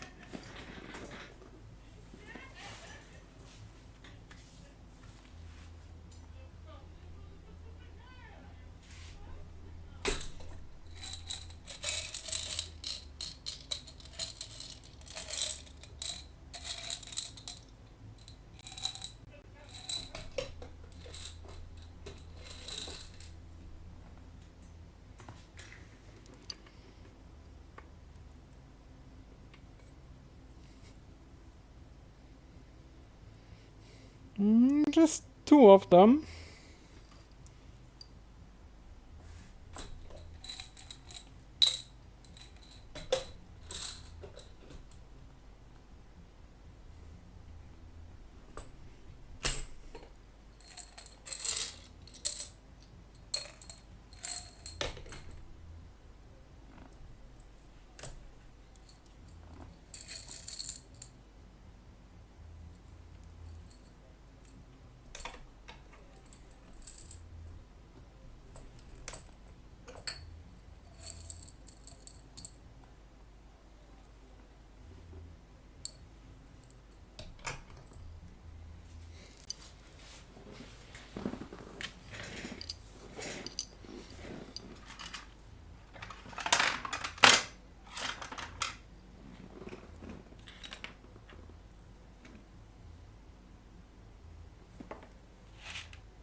Yeah, Andy, good night. Anti-octopus. Oh, oh, please, let's not go this direction. Let's not.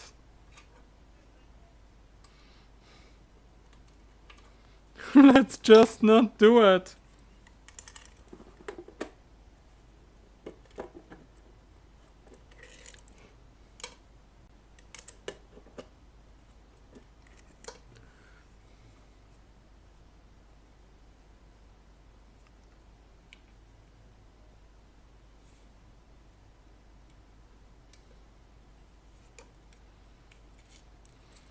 Yeah, I might remove this one instead.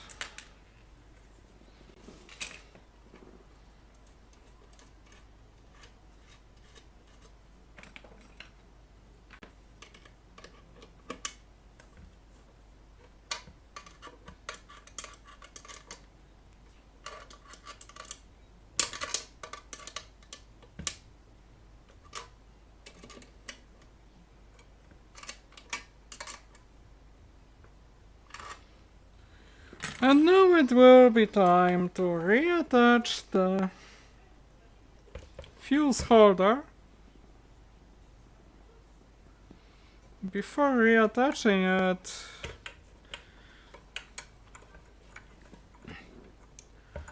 I'm gonna pull the wires to the transformer.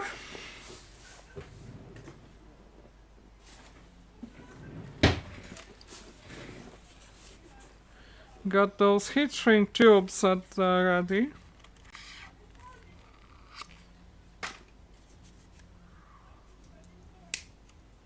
That's one.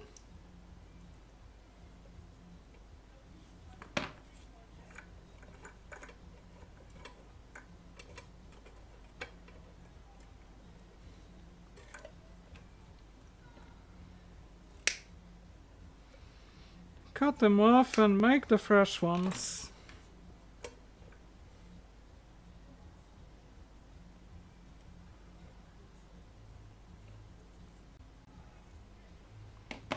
I almost forgot about one very important part.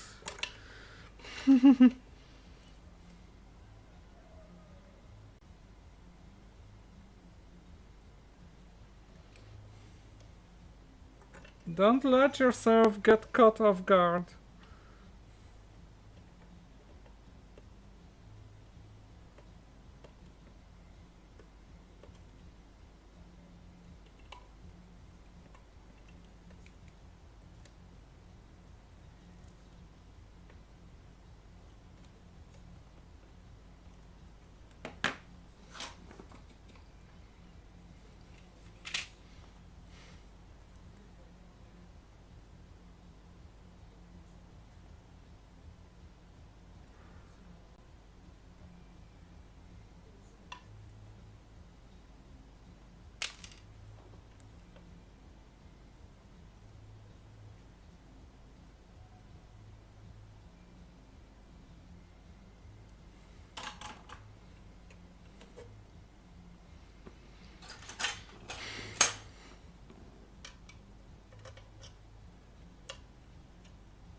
And it's gonna be the industrial hairdryer time.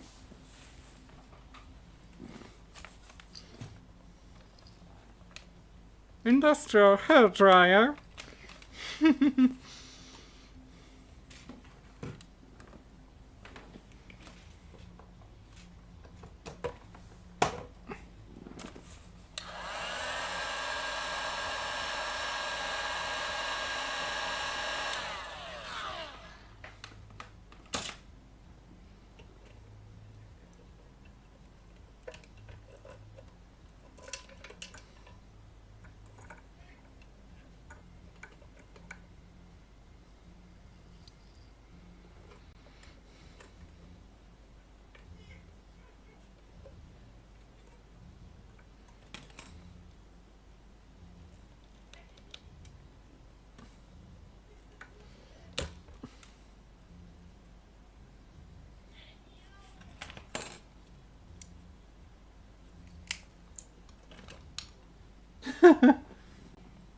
Stop melting!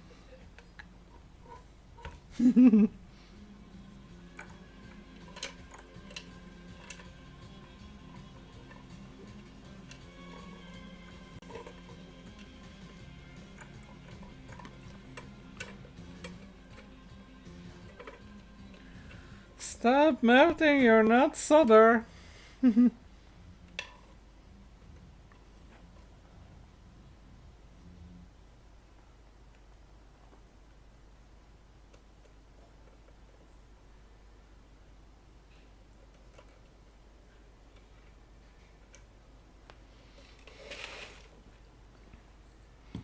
Wrapped around and ready for soldering.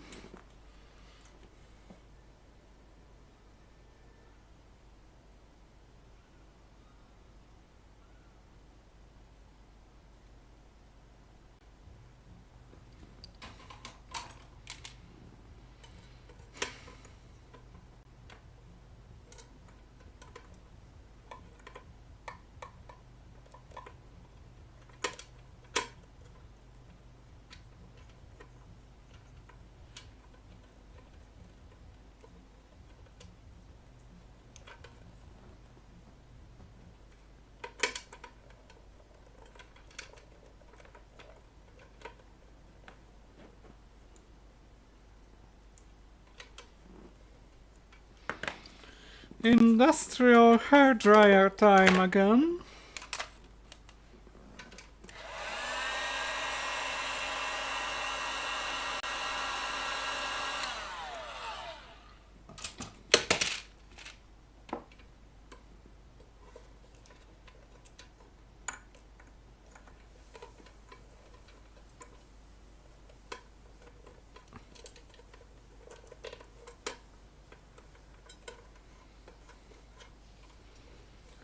And attaching the fuse holder.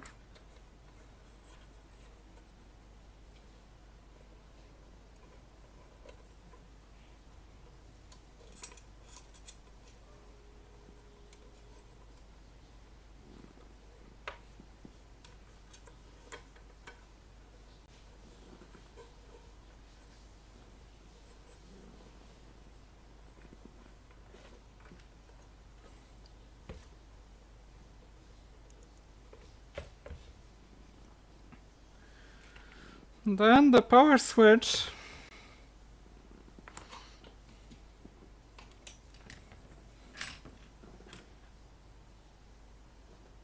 Clean those holes.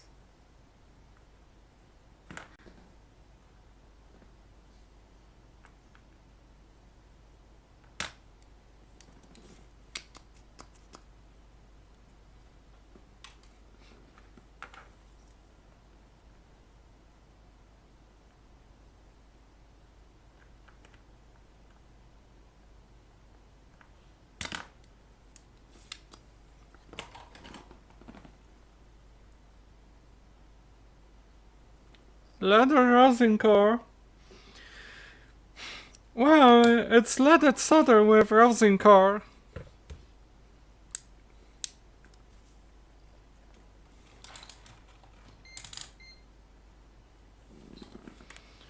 And did this switch have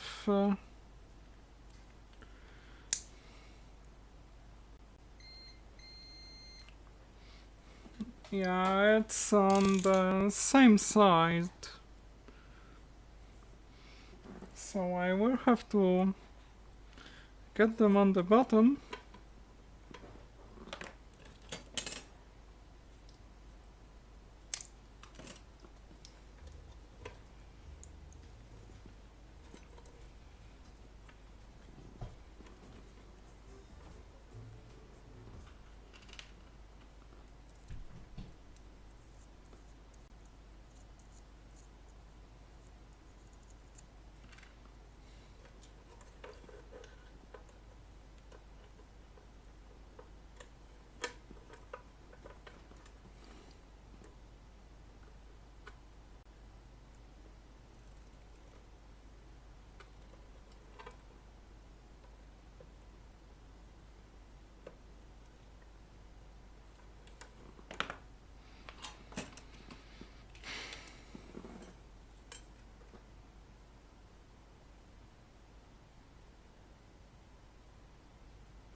put on those HSTs and heat them up with the IHD.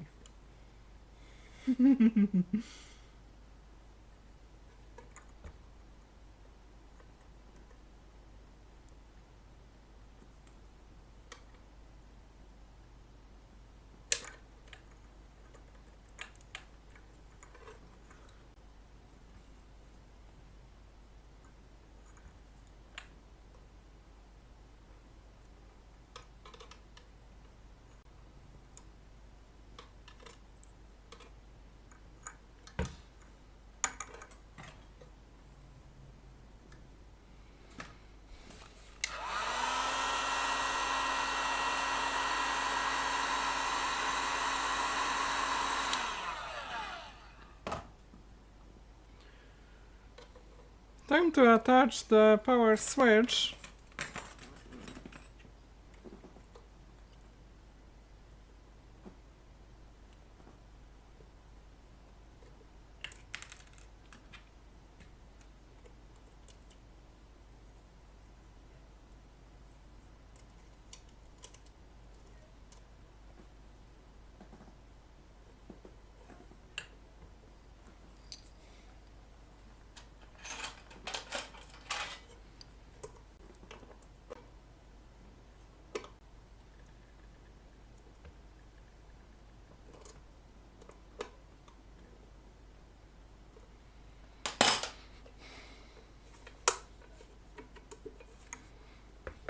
And the pilot lamp holder. That's gonna be the easy one. Easiest of them all.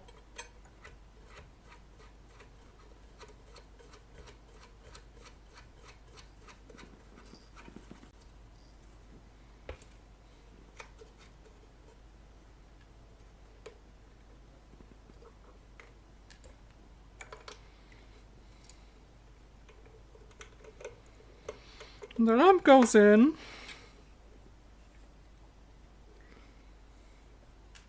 And I think I will attach the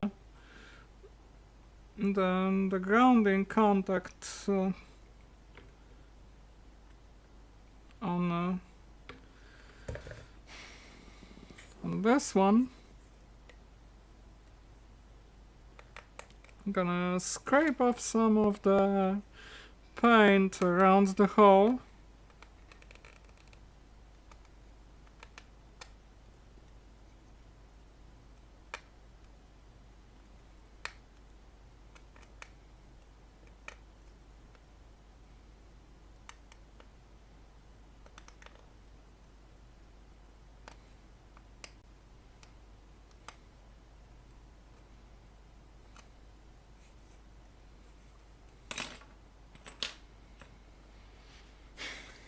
Pretty nice.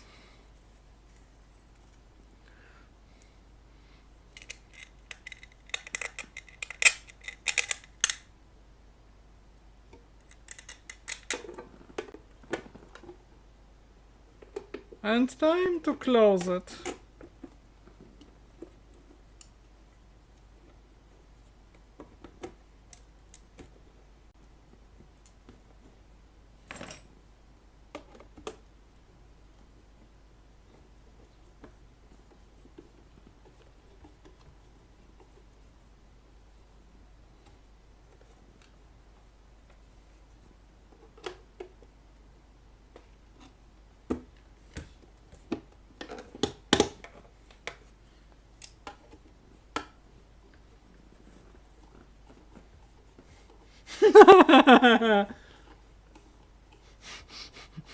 Industrial colon cleaner. Yeah, I like this one.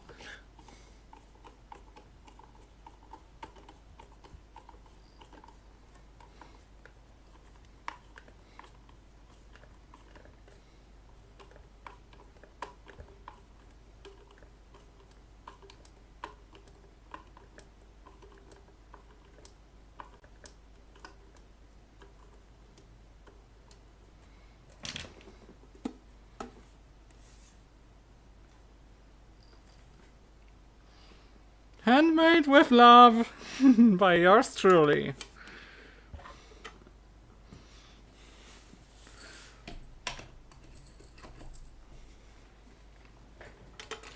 So that would be for the power supply of this amplifier I'm building. And now it will be the radio restoration part, the one that that's the thumbnail for this stream.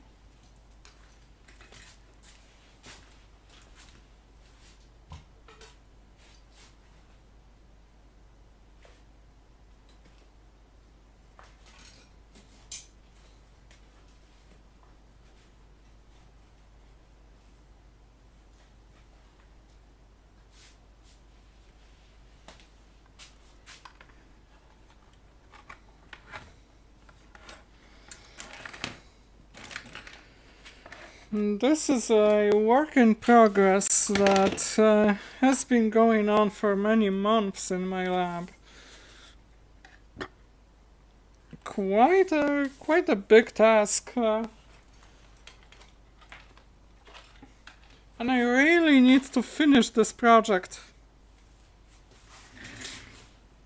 And I left off at detaching the potentiometer, and I started restoring it.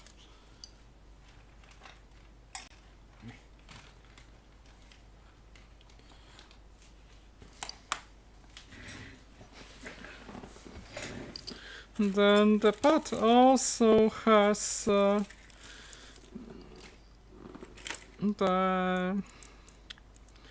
tone switching circuit over it.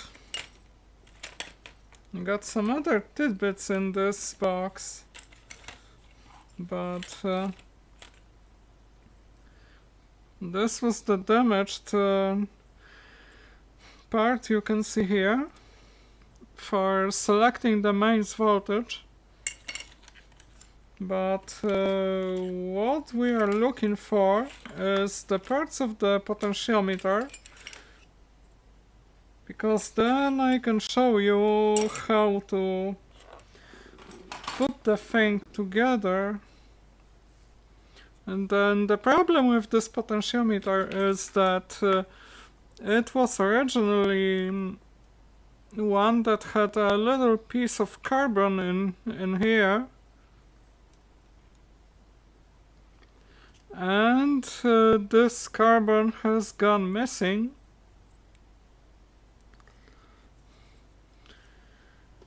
Got to replace this. And my idea for replacement was using some very hard pencil to make a new piece that would go into the slider and replace the missing one.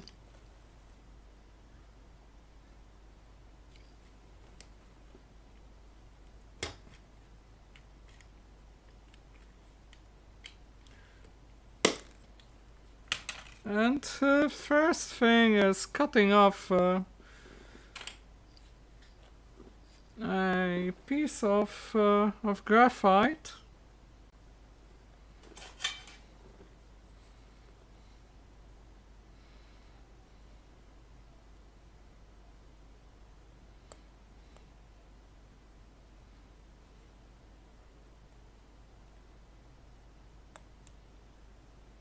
And then shaping it.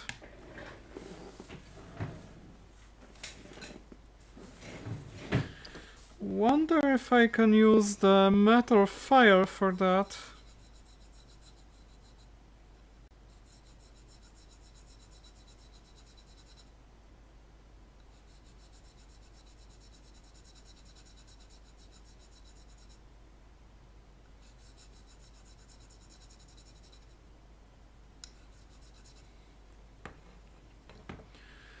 And the core forceps do an excellent job holding the piece of graphite.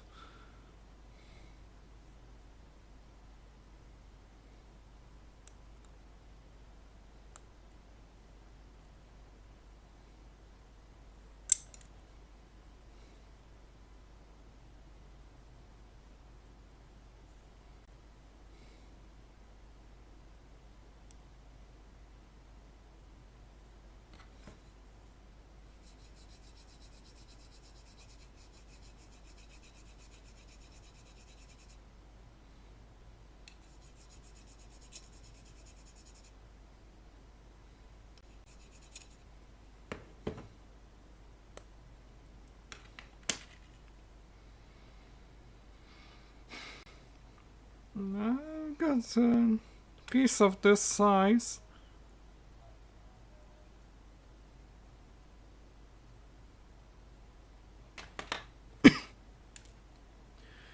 I got to shape it some more down to the size that I need.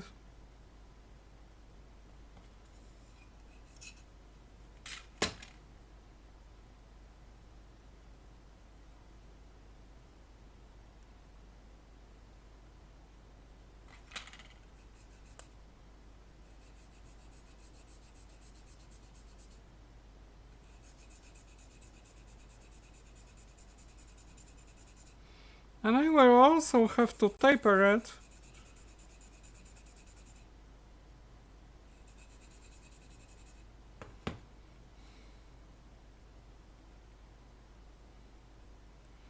A precision job.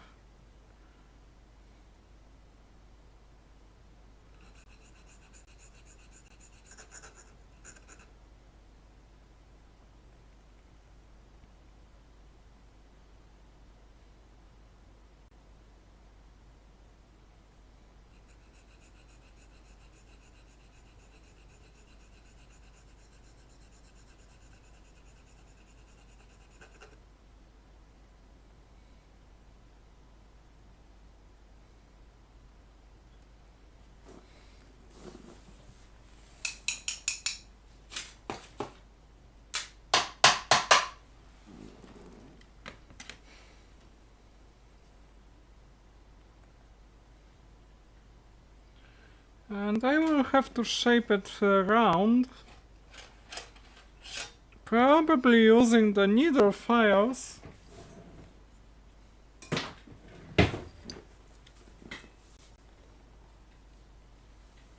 Hey Carsotti, I'm working on repairing an old radio. Right now I'm repairing a volume potentiometer in that one.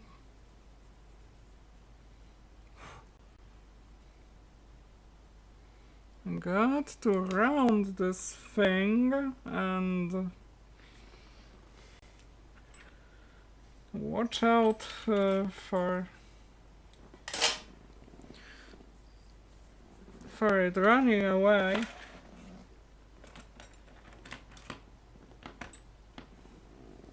Should have some tweezers somewhere on the bench.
Almost hidden in the plain sight.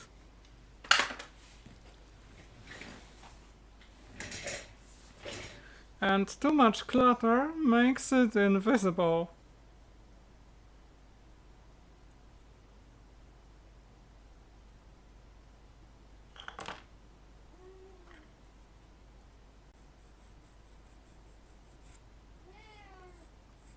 Meow.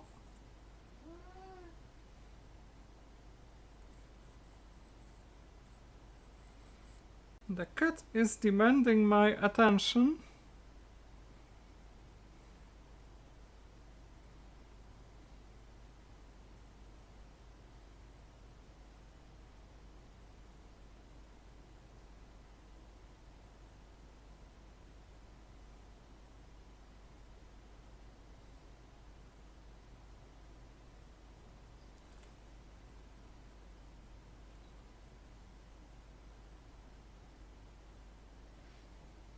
No, it's not a guitar amp, this is an old radio.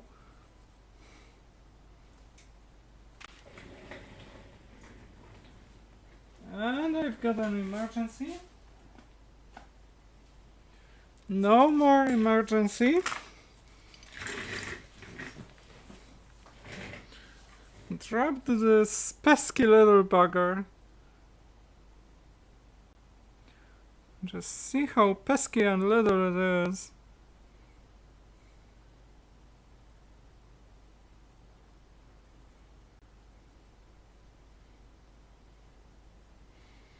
My fingers are all over, covered with graphite.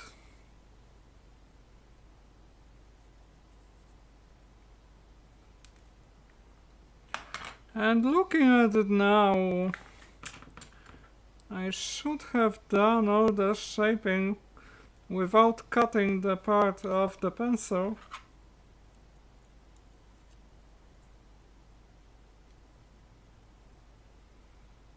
Trying to put the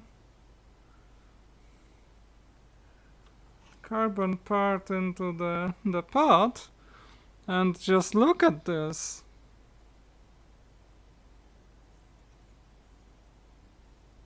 Moving pretty nicely.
Let's do some torture test on this one.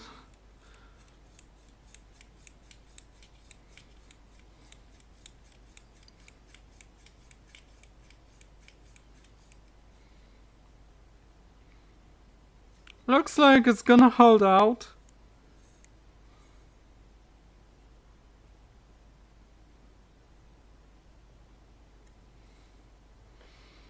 So it's time to put it back together.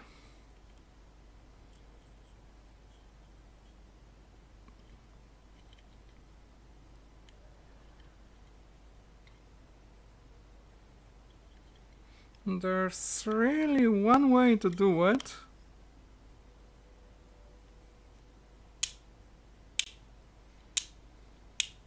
the on-off switch clicks. And here there's one more problem. The tabs that you can see here on this side, they are missing from disassembling the pod. They have broken off. There's a simple way you can circumvent this by soldering a piece of copper wire.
Hey, nice project with that ICO.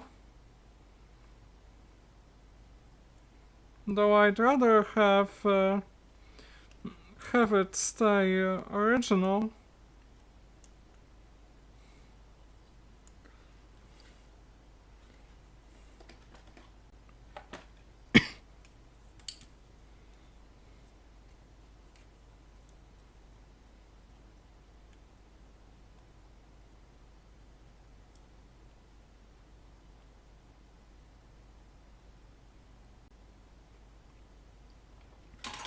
Mechanical modifications are not that hard to do. Like some basic tools like files and maybe some power tools like a drill. It's perfectly enough to do that sort of job.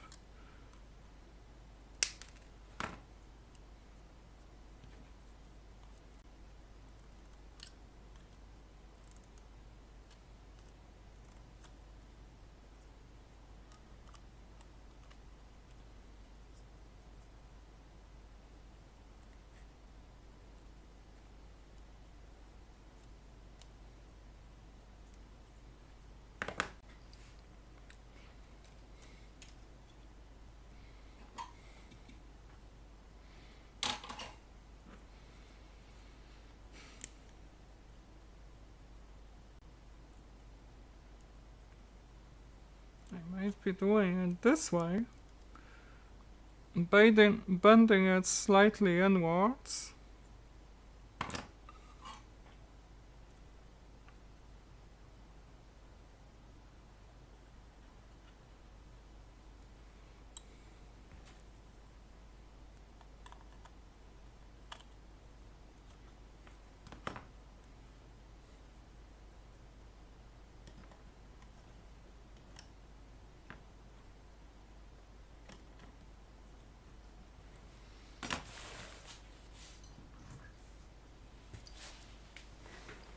Long nose pliers to the rescue.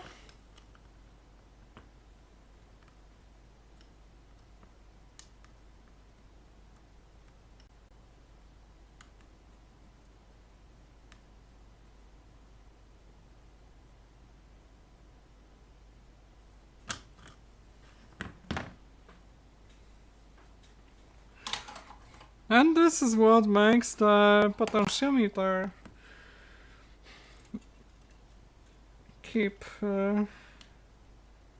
what keeps the potentiometer together.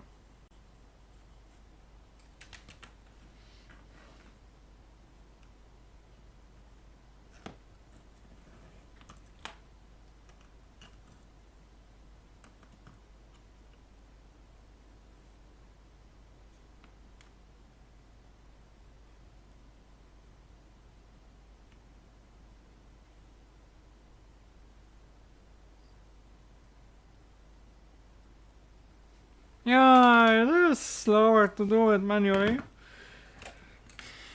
I know a lot about it.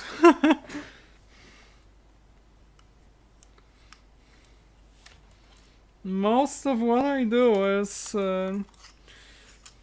manual work on chassis fabrication and all that stuff. No CNC, none of that modern production rubbish. Just kidding, but because I know that CNC is mighty useful for modern complex and high volume production tasks.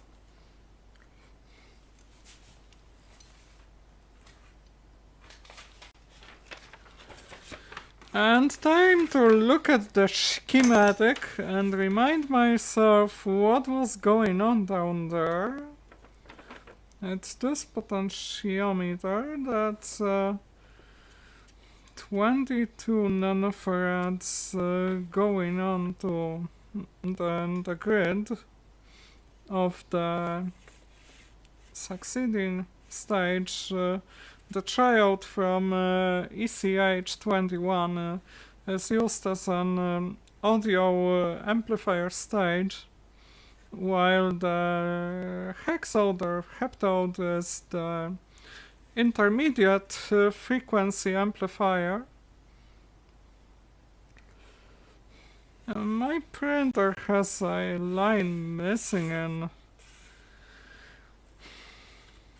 a bunch of places.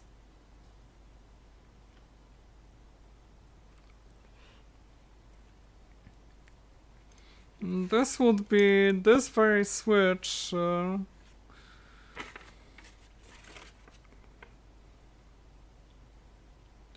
And the contact on one of the sections of this switch,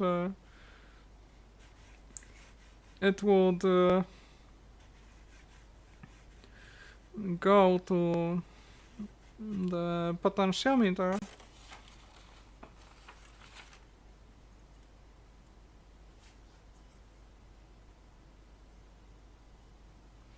And the 10 ohms resistor goes to the leftmost contact on the pot. So I have to position it in such a way that it will align.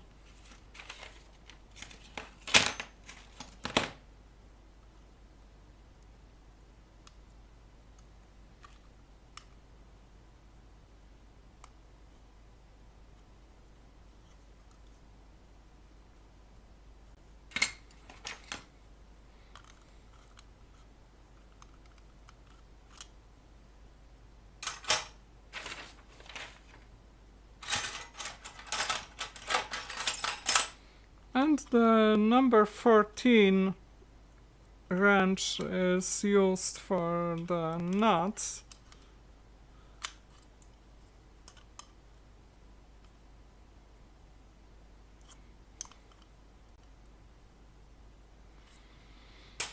Keeping it tightened. Soldering the connection here.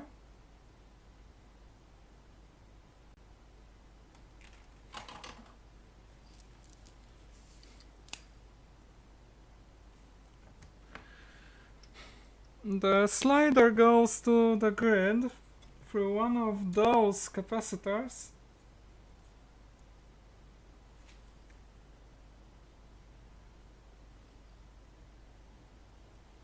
It's the bottom one, to be precise.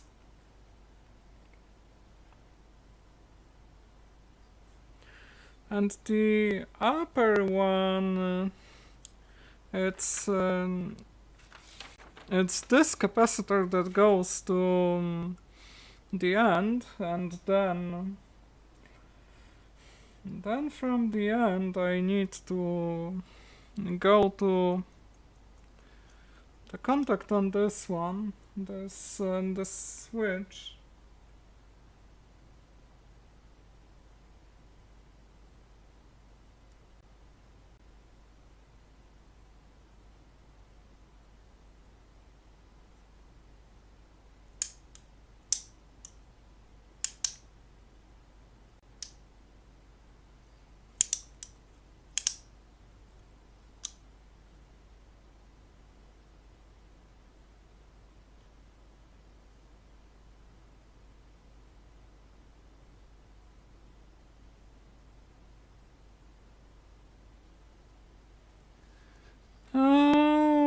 what's going on in the chat anyway?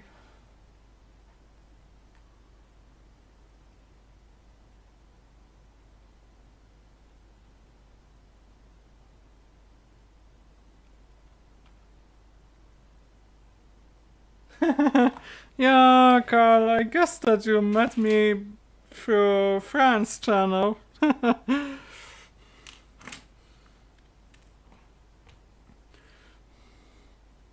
I could say that I'm pretty dedicated to that community.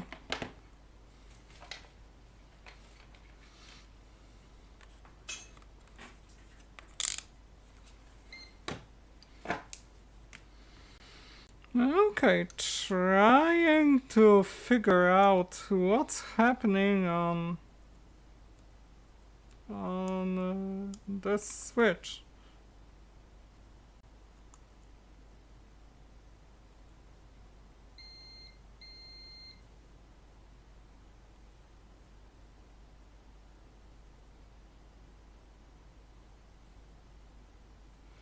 It has never been used.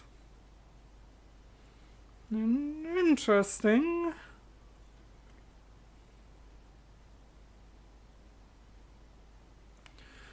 $250 picofarad.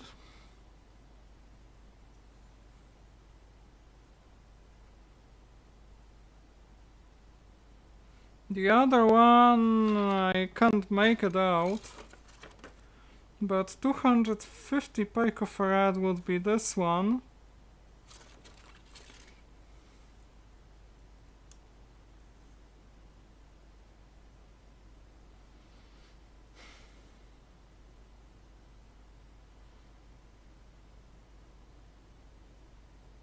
Yeah, Edward, what kind of certificate do you mean? An electrician's license or something else?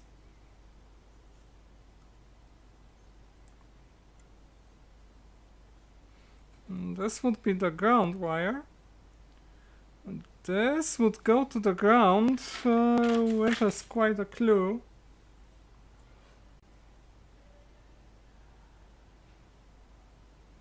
$200 picofarad. No, it's not this one.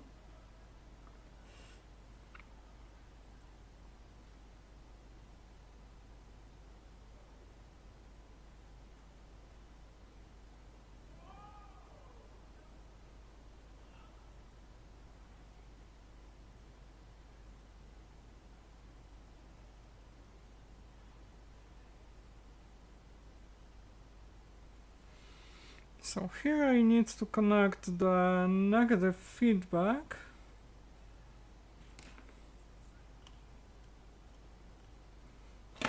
Let's check the continuity on the power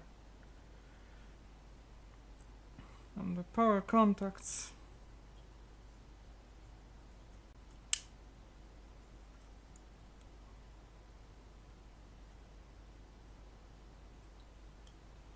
One is not working. The other one is not working either.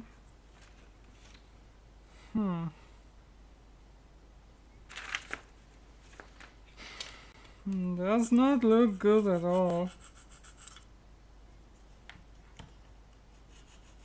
Maybe it's just a matter of cleaning, because maybe I don't have contact between the meter probe and the lug.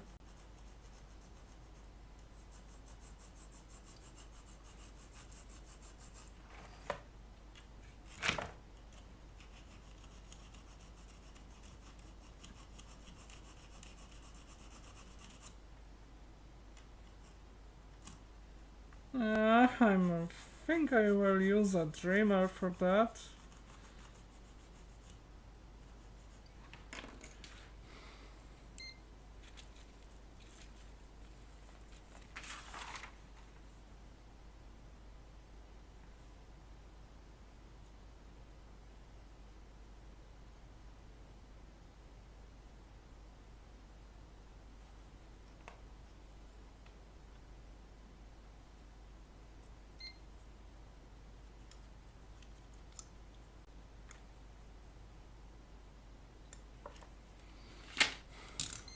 Neither of those contacts is working.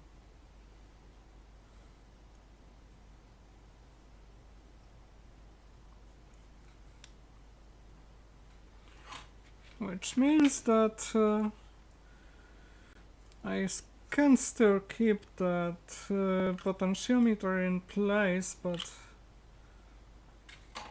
I have to take it apart again.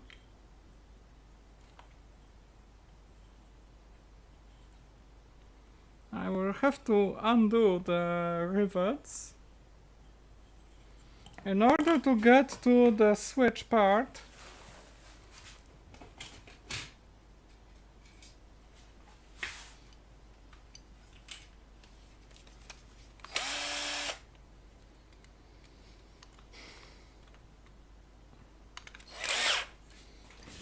Those potentiometers are just in unobtainium.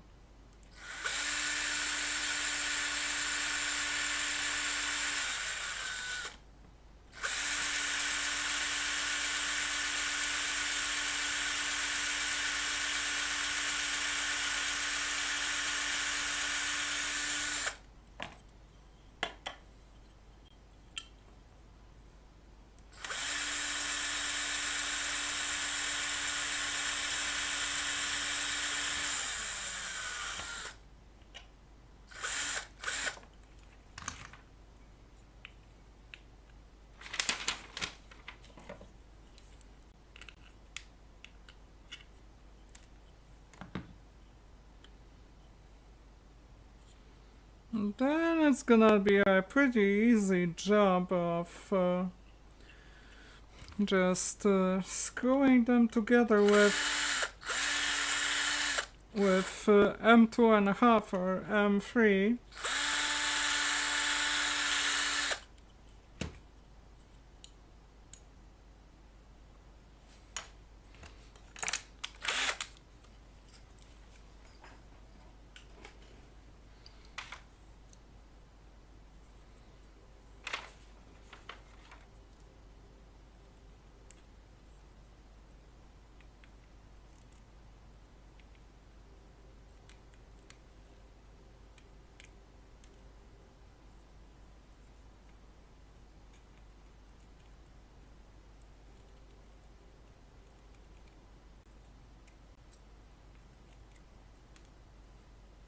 And let's see what's happening down here.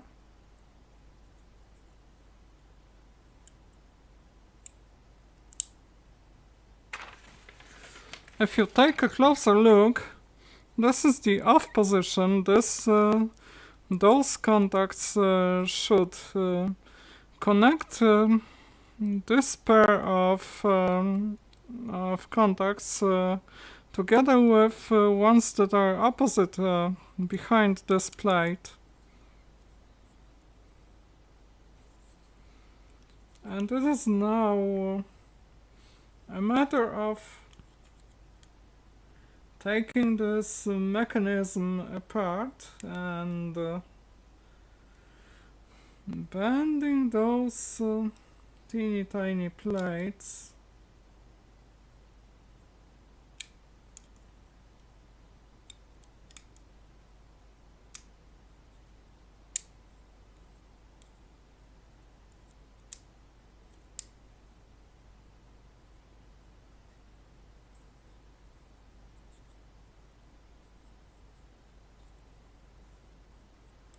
That might not be as easy as I thought.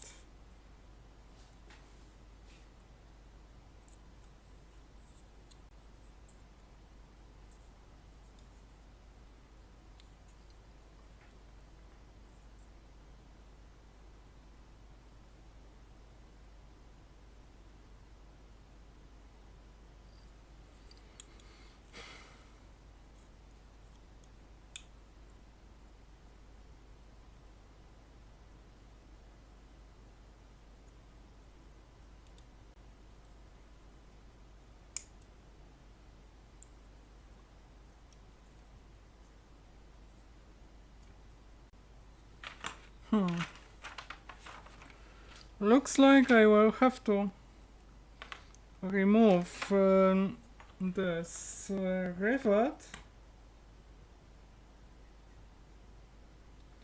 but do it in such a way that does not damage it too much.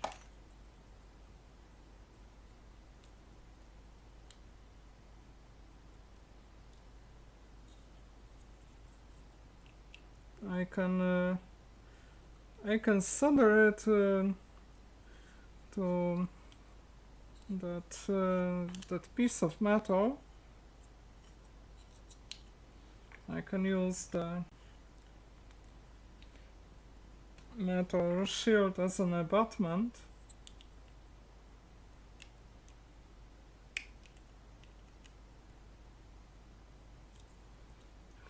Kinda risky. It's kinda risky.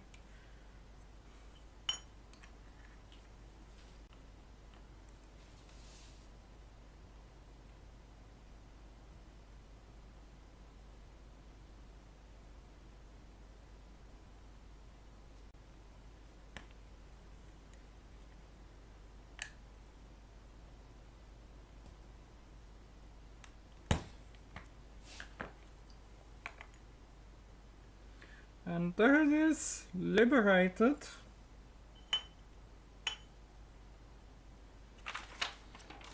Letting me take this shim out of the way.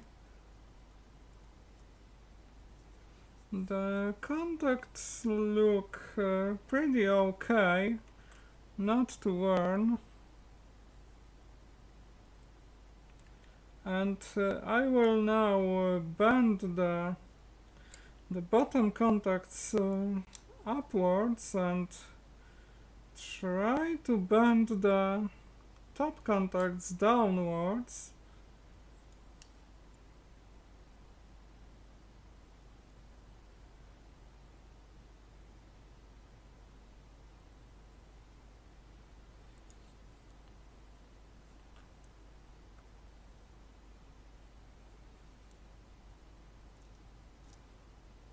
Inserting the shim into the place again.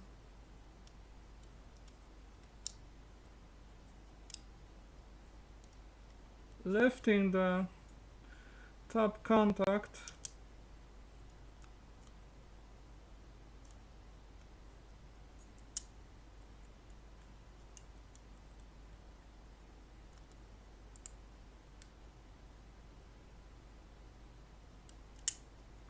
The shim goes here.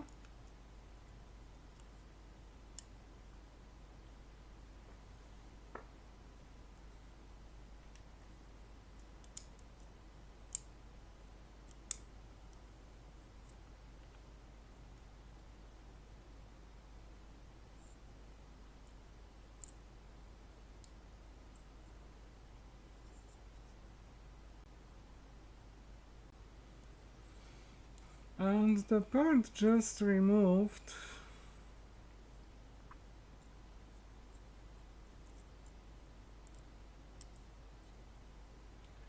And goes back here. I have to pay close attention to the spring.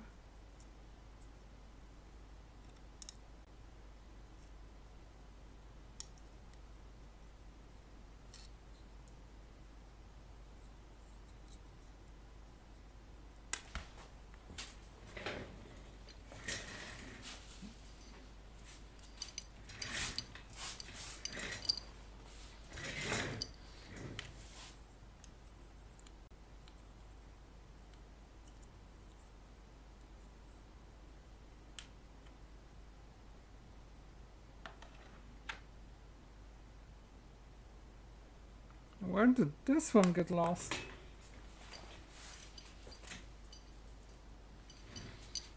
Got it?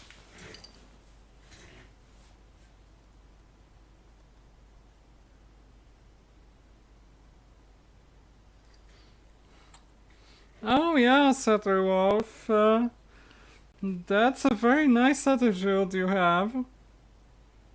Same for me.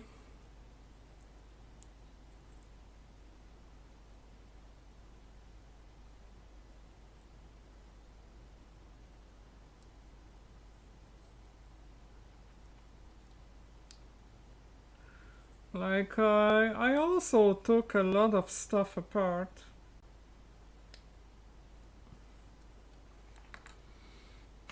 I took stuff apart, I figured out how it works, sometimes I even managed to put it back together and make it work.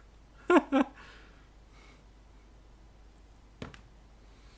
yeah, it's all driven by curiosity.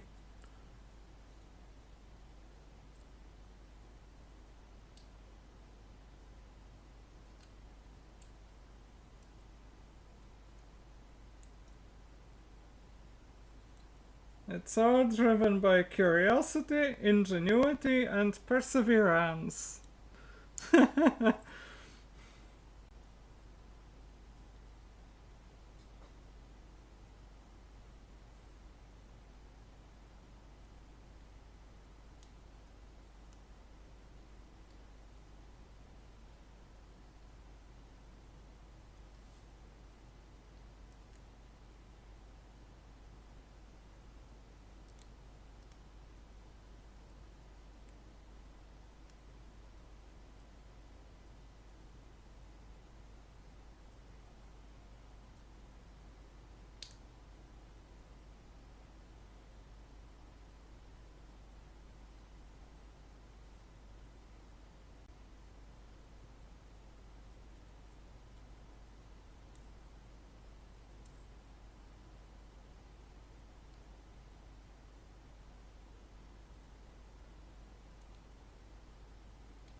Hmm.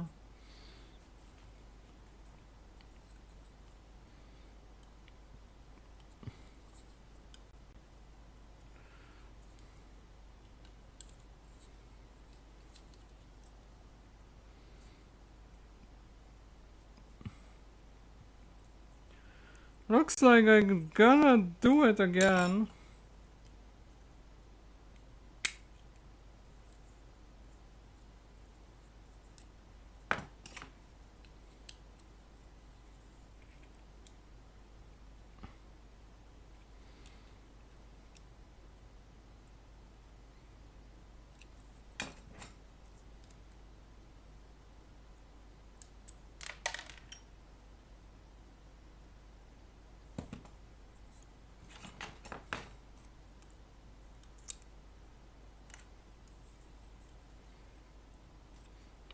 might have bent those contacts a little bit too far.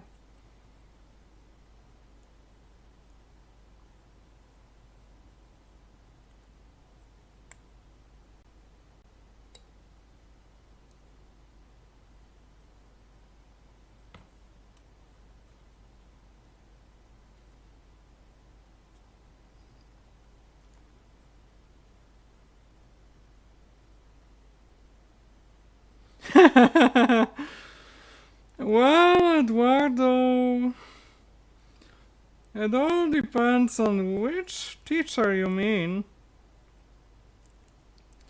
Because as for my science teacher, I was the favorite student of my physics and chemistry teachers.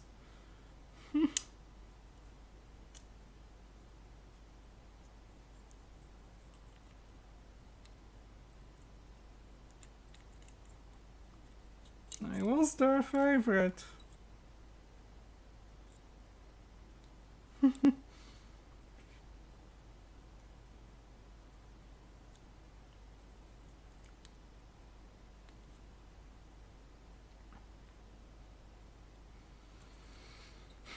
Well, at least in the middle school, because in high school there were a lot of students like me, smart people, nerds, all that kind of youngsters, because I was in a very good high school. That one of the best in the country.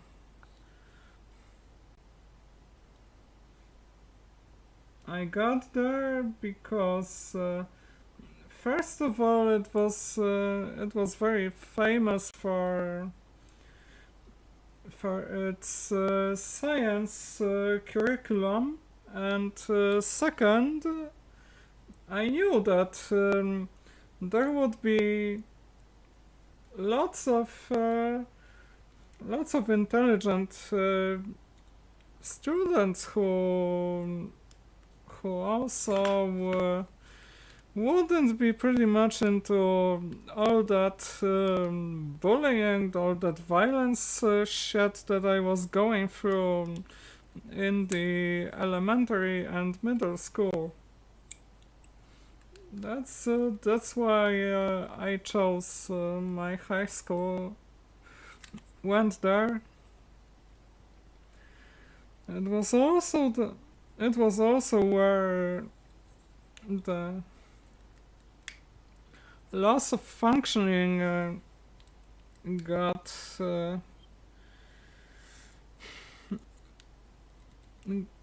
I started to deal with loss of functioning.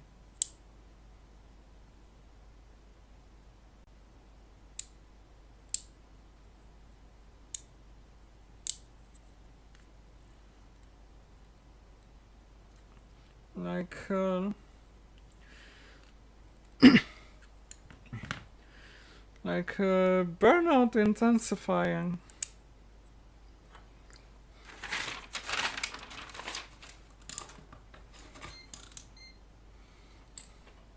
Time to check it.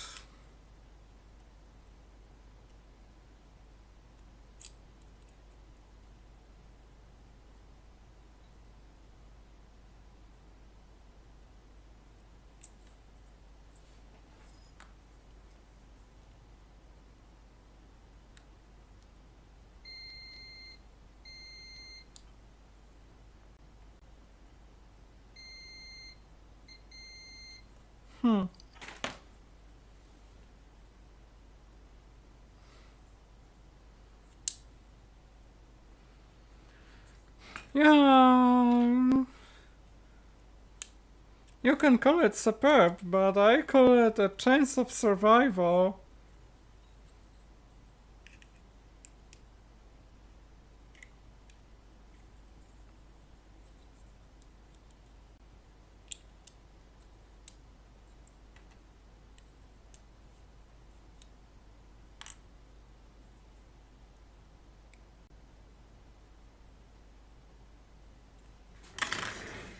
Time to get some sandpaper.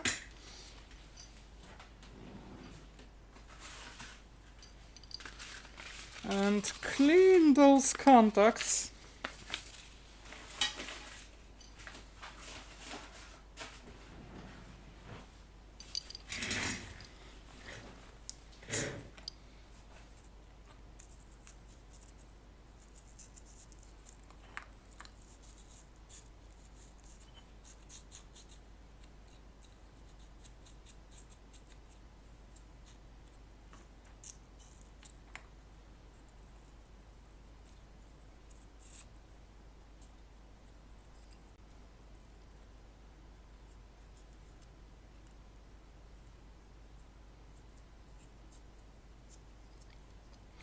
Yeah, Sutter Wolf, especially if you're non-neurotypical, if you're on the autism spectrum, for example, then it sounds very familiar, like all this bullying bullshit, all this violence and those social codes that you have to stick to in order not to be rejected.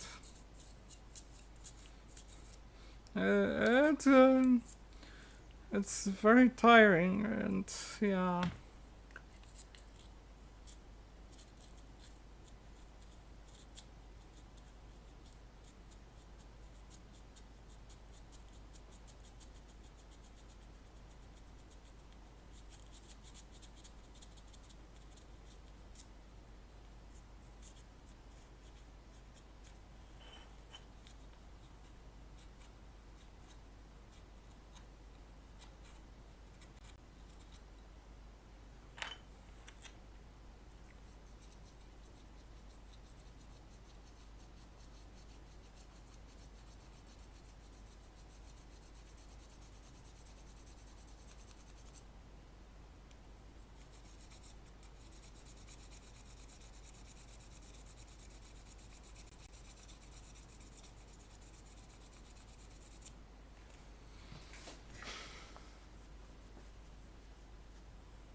Yeah, until 40. Well, it is pretty common to be either diagnosed or to realize that you are autistic later in your life, and then everything just clicks. For me, it was a little bit different because when I was in high school, I was diagnosed at the age of 17 or 18. For me, the diagnosis was quite a shock. I didn't accept it. Just it was very stigmatizing, and it was in 2004. Things have changed a lot for the better since then.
Wonder if it's gonna work this time.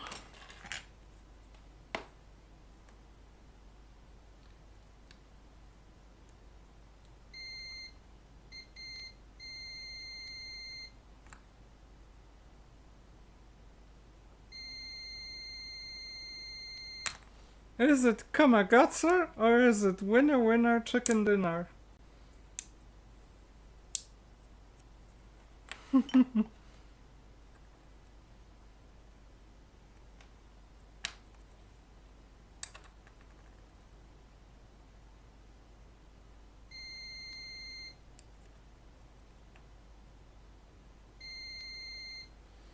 I guess it's winner winner chicken dinner.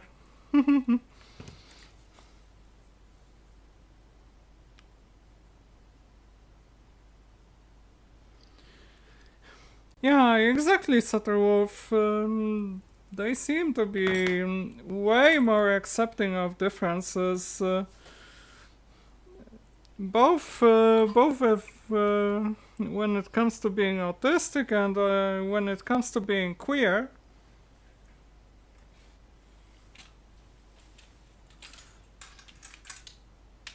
Even more so when it comes to being on the intersection of those two.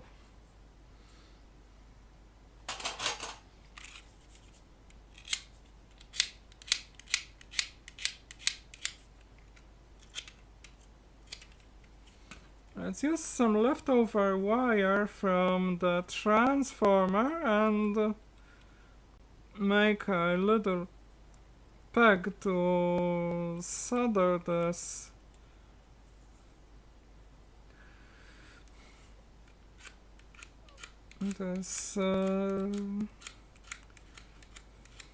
This dowel.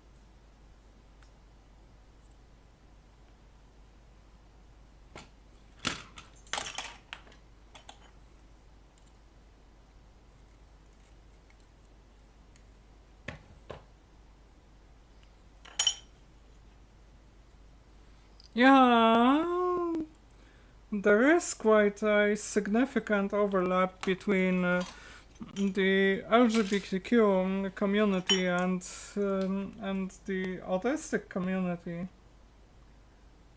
and there are different hypotheses that are that explain why that happens.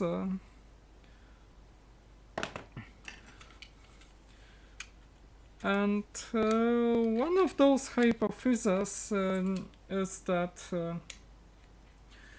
since autistic people don't care as much about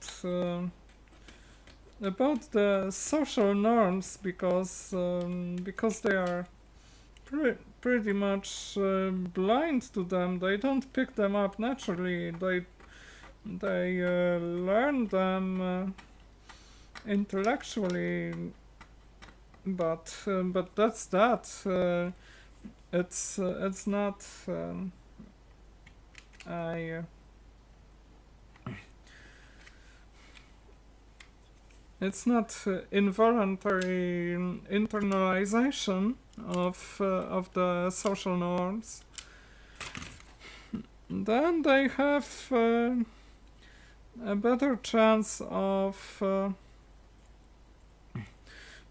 being critical towards those norms, not adopting them, and this will also affect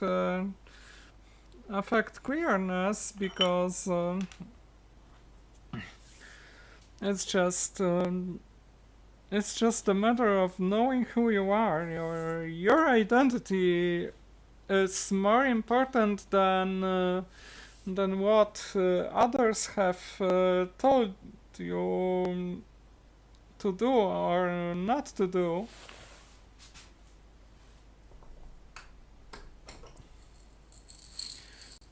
In other words, it's being yourself.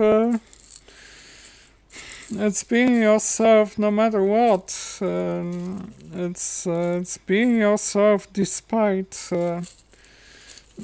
others telling you what you should be like.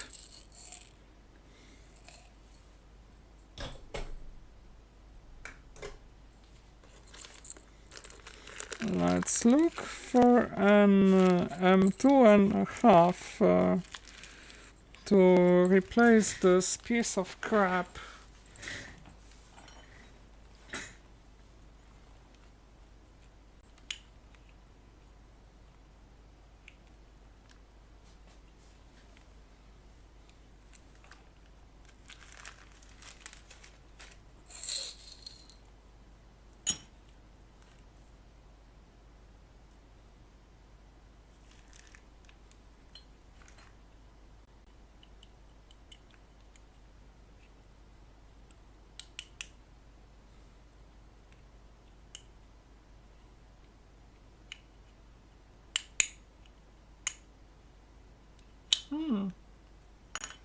Looks like even an M2 should be enough.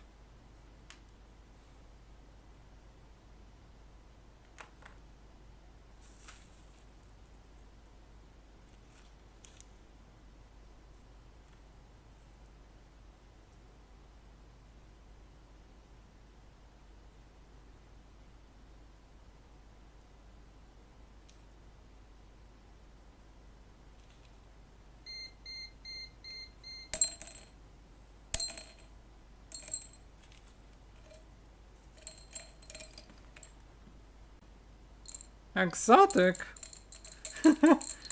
How so, Eduardo? What's so exotic about me?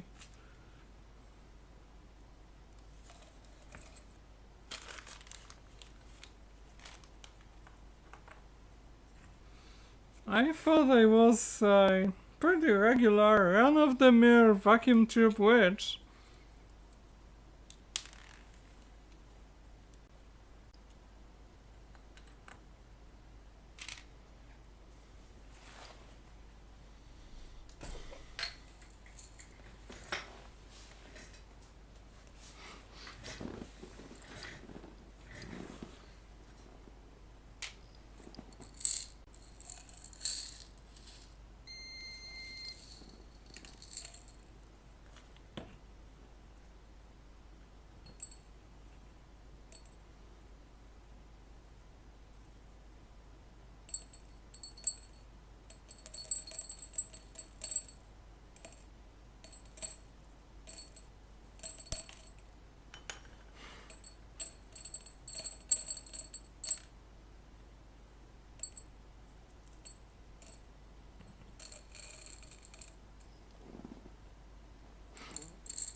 Yeah, M2.5 should do the job pretty fine. I wonder where I had nuts for those.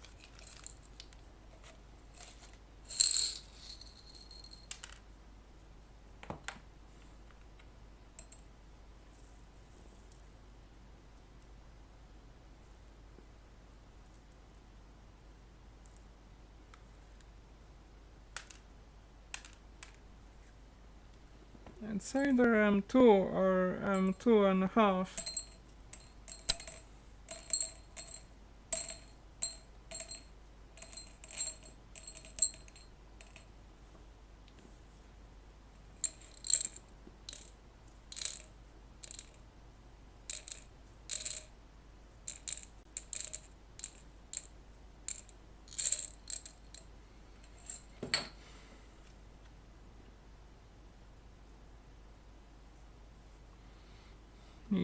but why just one? Come on, for crying out loud.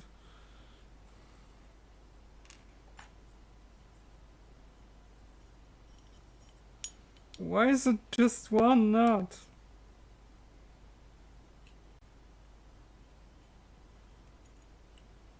Why not both?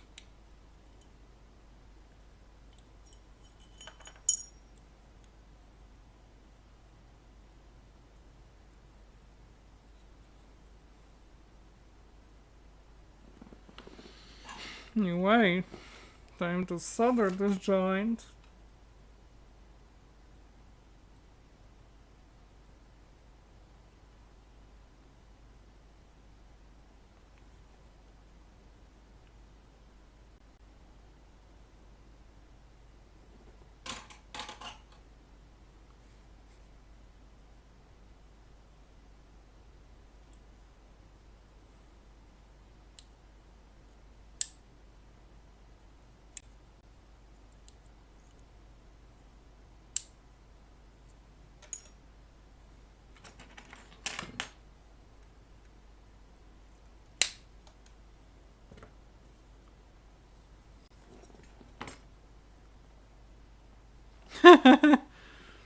Hacked upgraded by Carrie with love, yeah.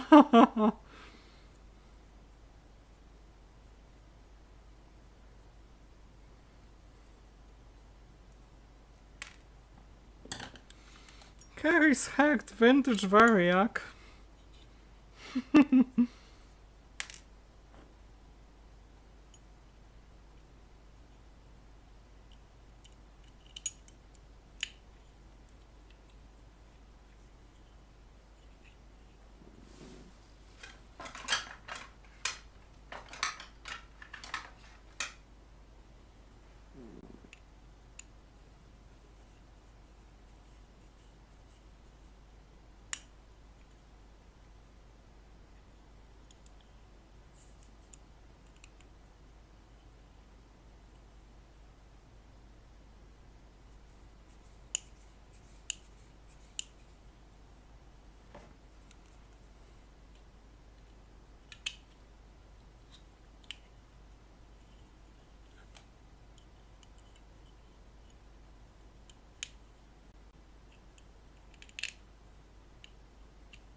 Okay, gotta find another nut.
Probability of success 50%. Success.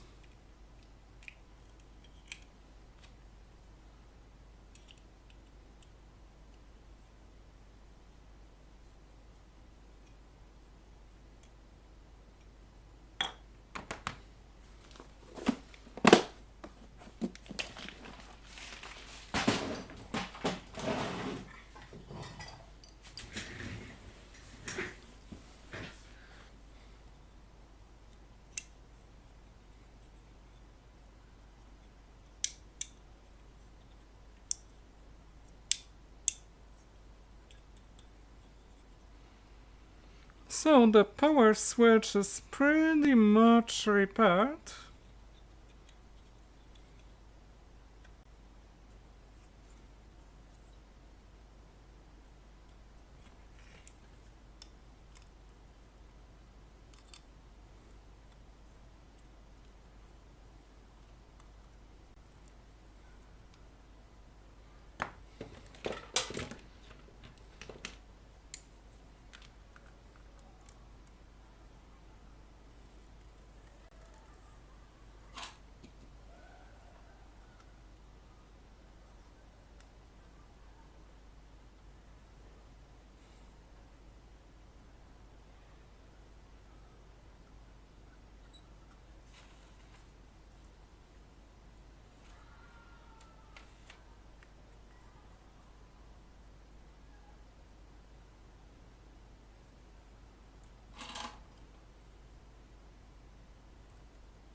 Might give it a few tests with a multimeter.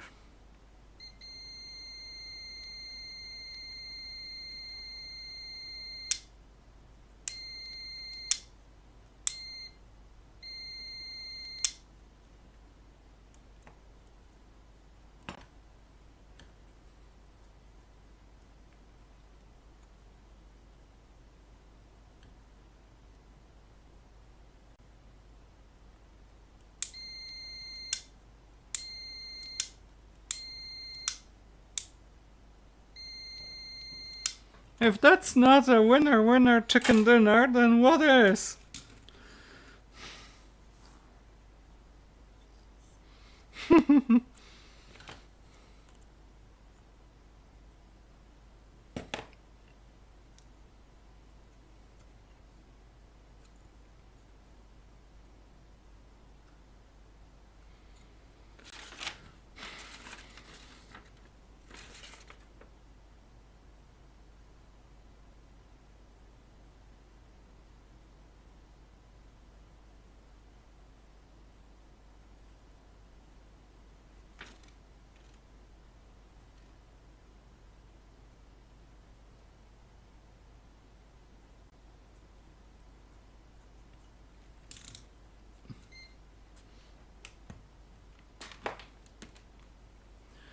Identifying components.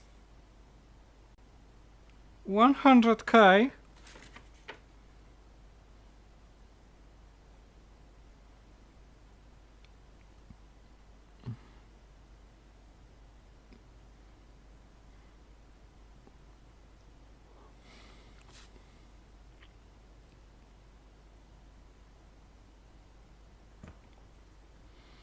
It would probably be this one.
A robot? Sometimes I feel like a robot.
Gotta look at the schematic to determine what should be connected where.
Okay, Eduardo, in case the stream dies on you, then goodbye. Hope it will stay.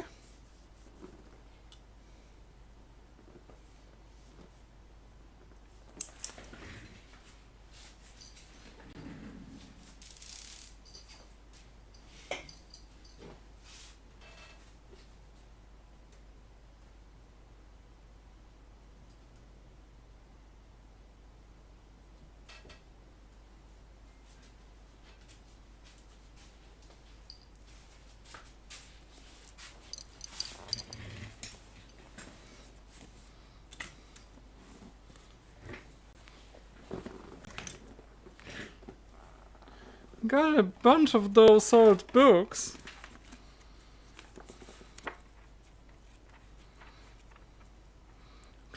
Classic old Polish electronics books that might have some additional schematics.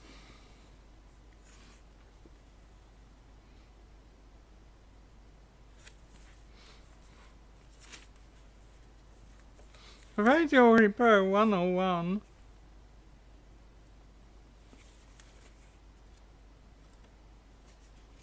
There used to be schematics in here, but they are gone.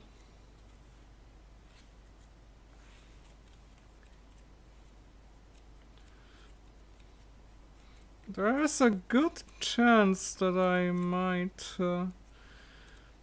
find this radio.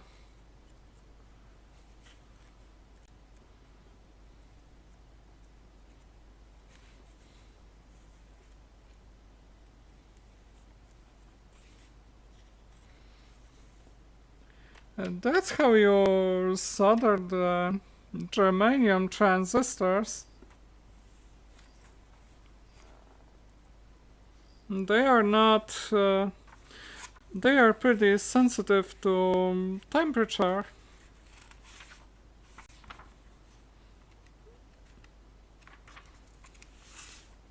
Quite important when making the effect pedals.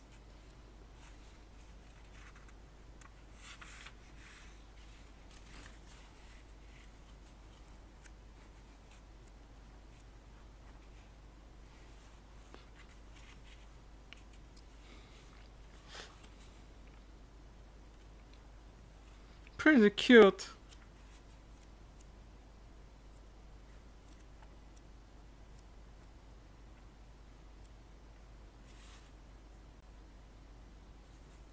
And the graphics are cute.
A PCB layout of one vacuum tube radio.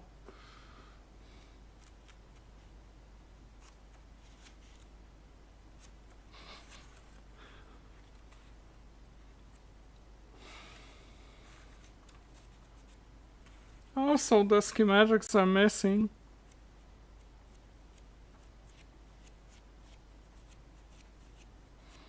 All the radios covered in this book, they are more modern 1960s. This one is early 1950s.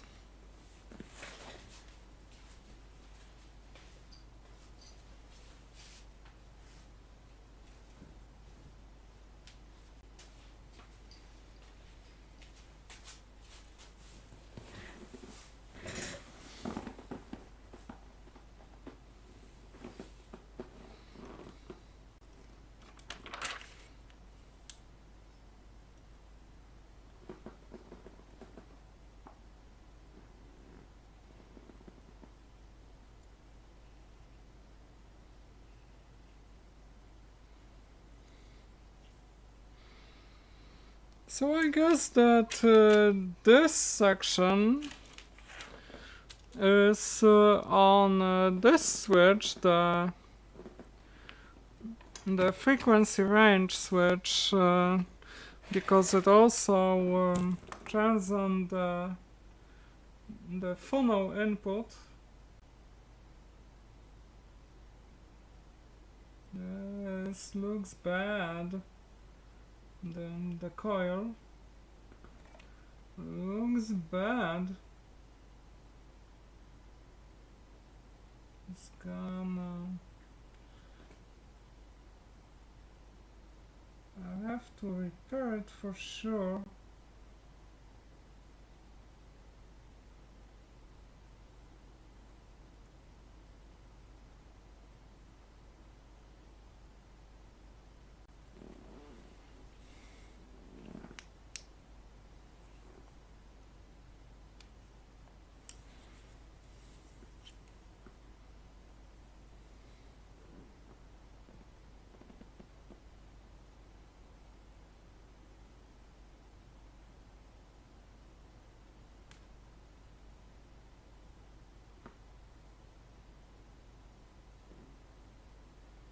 It will be quite a lot of work to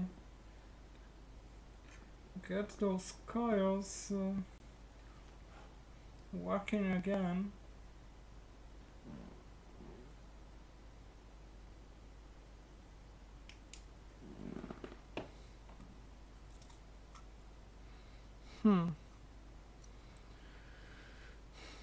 Interesting.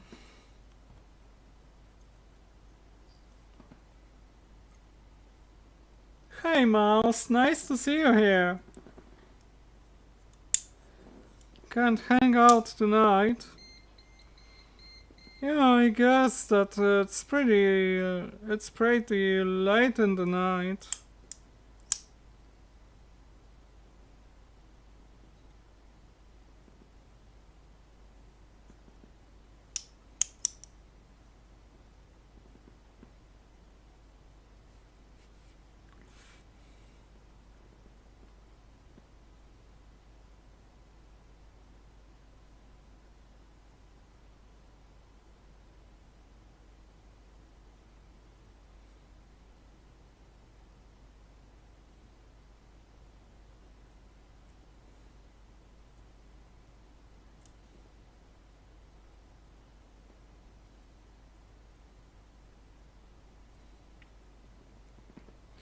Yeah, I guess that here I would have 1 meg. 1 meg to the ground. And this would be 1 meg.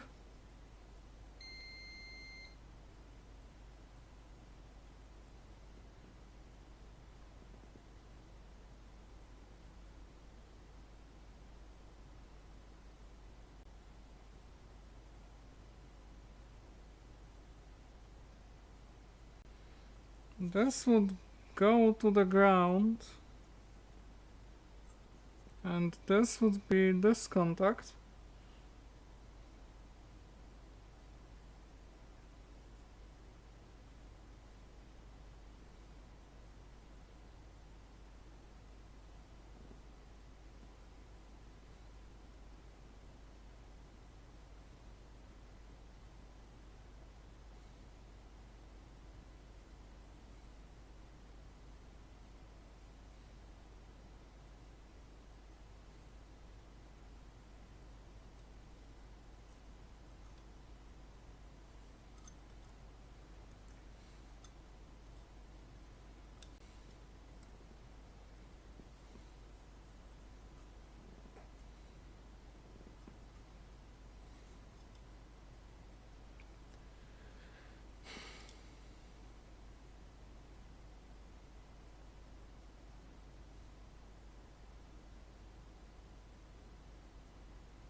$250 between this and the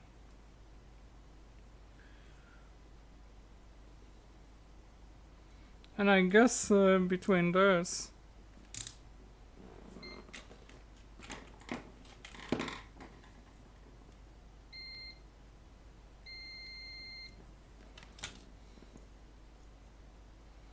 So I guess this would go here.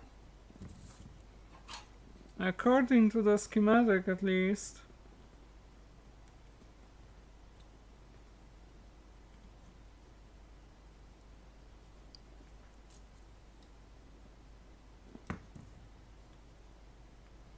Might make it a little nicer putting the capacitor on this side.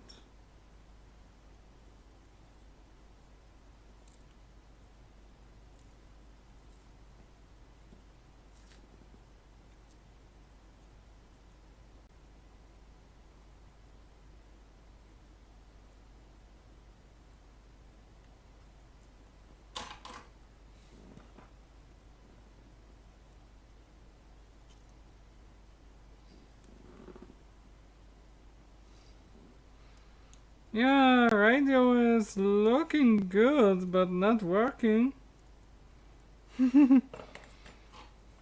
I've already done quite a lot of work on this one.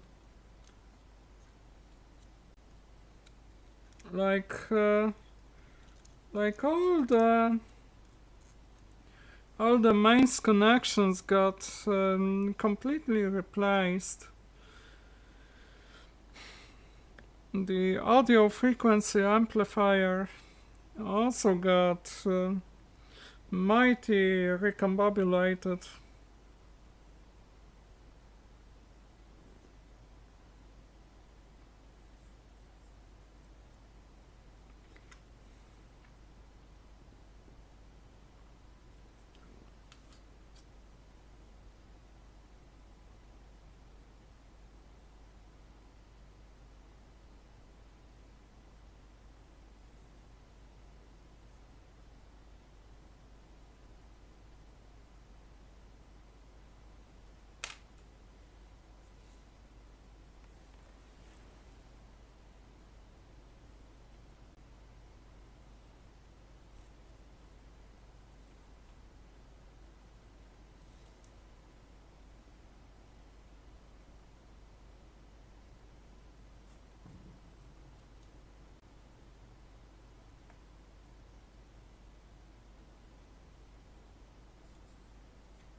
It's gonna be a lot of work.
Did a lead just break off on a resistor?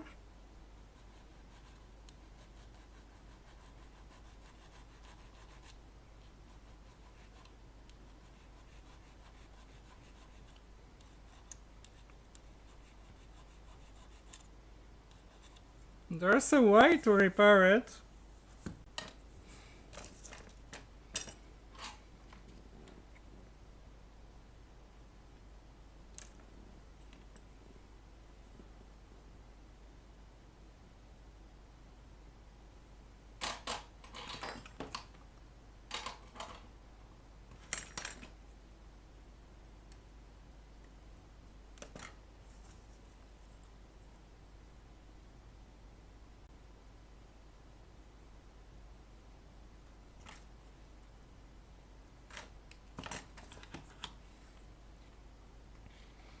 This is how you do it.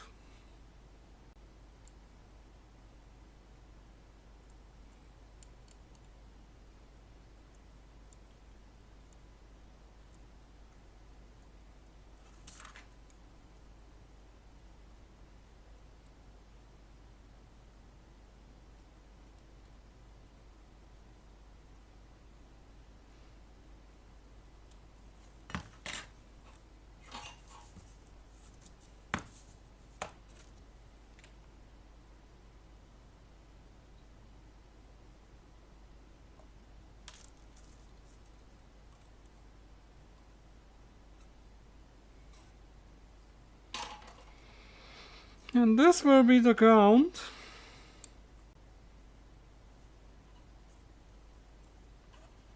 Go in here.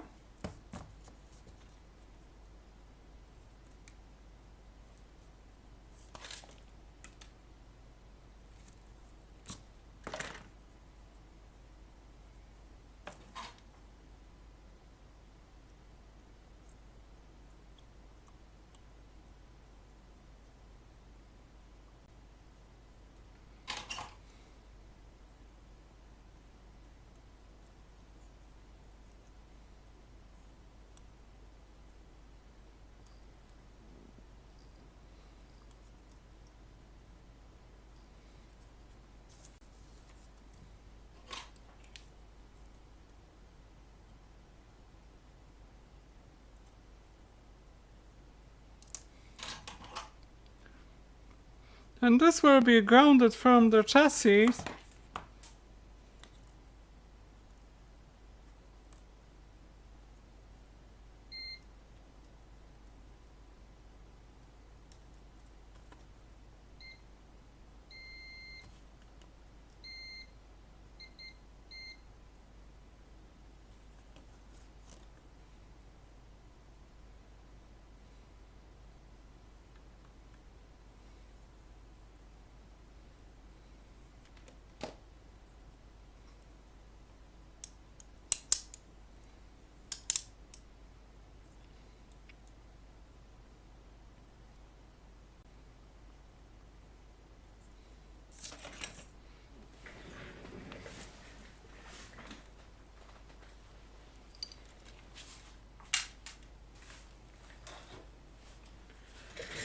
And yes, I will have to get a pen.